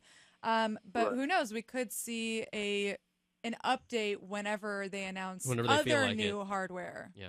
Did they like the new Nexus phone? Exactly. Yeah. Did they? Thanks for calling. Appreciate it, Frank. No problem. Thank you guys. Right on, man. Great time with you guys. Awesome, good stuff. Thanks for calling and watching. We totally appreciate that. And good thing representing LA. All right. All right. So Frank the Tank, thanks for calling. We're gonna take 3 more calls, and then we're gonna probably wrap this thing up really quickly. Mr. Beecham, you use your Chromecast a lot, right? I use it all the time. Watch videos, YouTube videos from Google.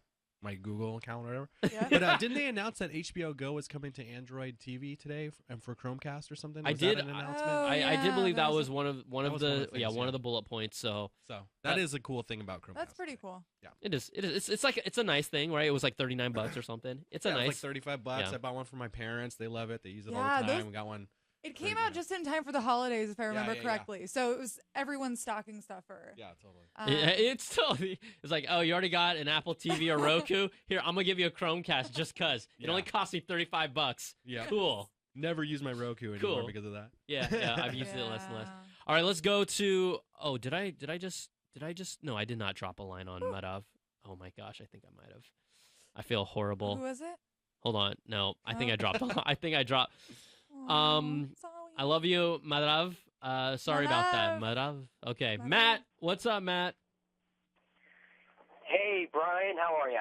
Hey, you Oh, know, Sharon. hi. Hey, Sharon's in the house. Hello. Sharon's in the house. Stephen Whatever, Beecham's in the house. whatever. I know. No, I took the call. I see where he's coming from. What's up, Matt? What's up, buddy? I'm doing pretty good. So I had a question for you. It's pretty stupid, but I wanted to get your reaction. No such thing. I don't know if you like doing Apple events better, like covering them, or you like covering Google events. Well, do you like want Google me? I/O. You want me to give you the cop out answer? I like doing them both because. Really? No, you know what? Quite honestly, here's the thing. I may be tied to the iOS Apple ecosystem. I outright admit that. But look at what Google does. Google does everything. Google may not execute the best all the time, but I don't care. Yeah. Like they do stuff that it sounds so cliche, blows my mind sometimes. Like they're making a pair of contacts that can detect your sugar levels for people with diabetes, right? They're doing these crazy ass things that has a kind of a bigger vision behind it versus let's just sell as many phones or tablets as watches. Do I love Apple as well? Yeah, for other reasons. Do I hate Apple? Yeah, for other reasons. Do I hate Google? Yeah, for other reasons. But I think just being able to watch this stuff as it happens and be fortunate and lucky enough to commentate on it, it's just honestly, this is just fun. Like, let's be real. This is just fun. If you were in this room with your butt here, you'd be like, damn, this is just fun. Coming to work today was fun. I'm Yeah. like, oh, we're gonna have so much fun. So today. I really do enjoy both. I'm a tech fan. I happen to be in the Apple ecosystem. I don't dislike. Wait, do I really dislike a piece of tech that I've really hated? What if I mean, BlackBerries. You know, I wouldn't be caught dead with a BlackBerry right now. Neither would I. Neither would I. Believe me. Oh God. Internet Explorer. Did you So get to I- watch the whole keynote, Matt? Huh? Did you get to watch the whole keynote? Yeah. What did you like Of course about I it? will. What did you like personally? Well, I enjoyed the shoot. I can't even remember what it's called now. I almost fell asleep during it.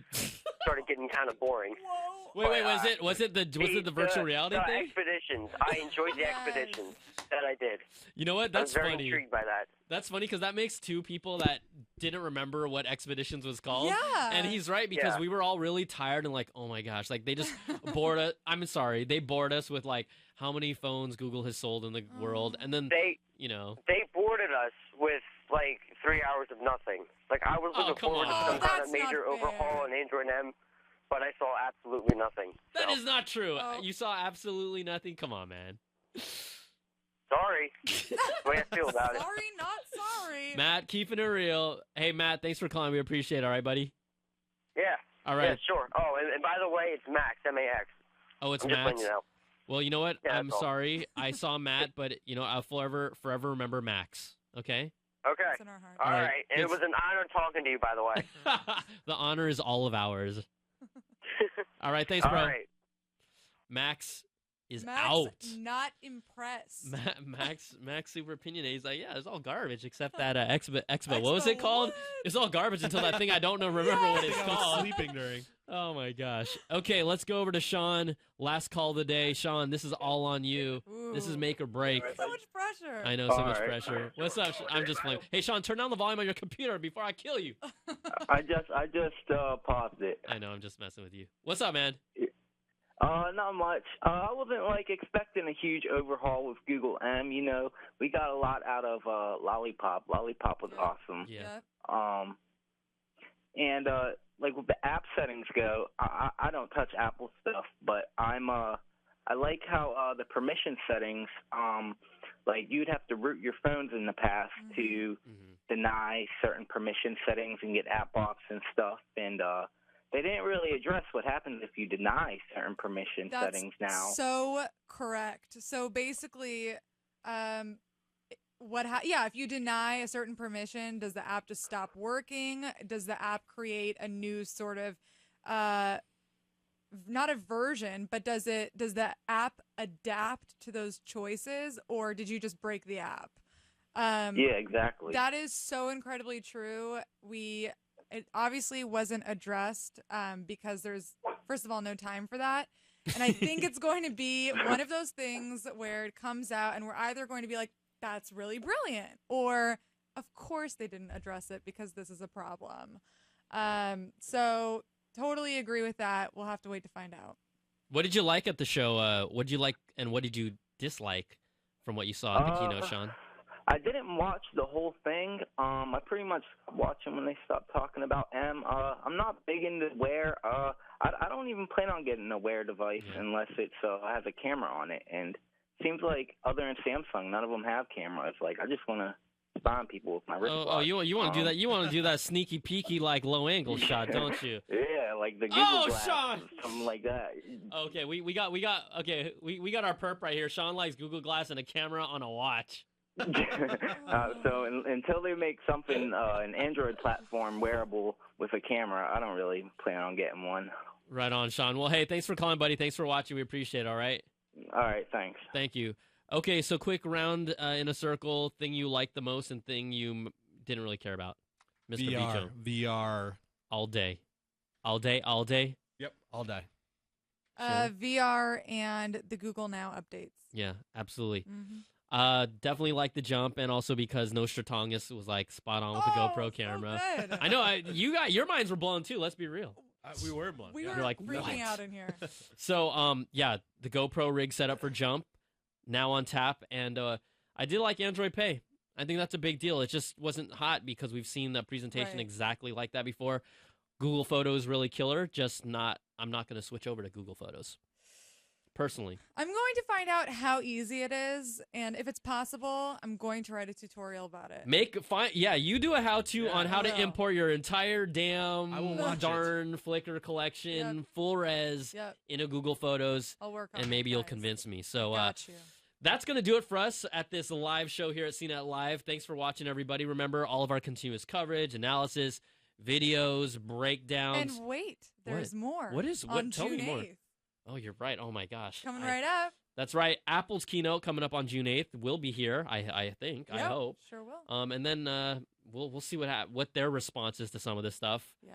We'll see what happens there. So, everybody, thanks for watching. Steven, always a pleasure, man. Thank you, guys. Thank you. We need a fixture mic. That was the only thing. Blah, blah, blah, blah.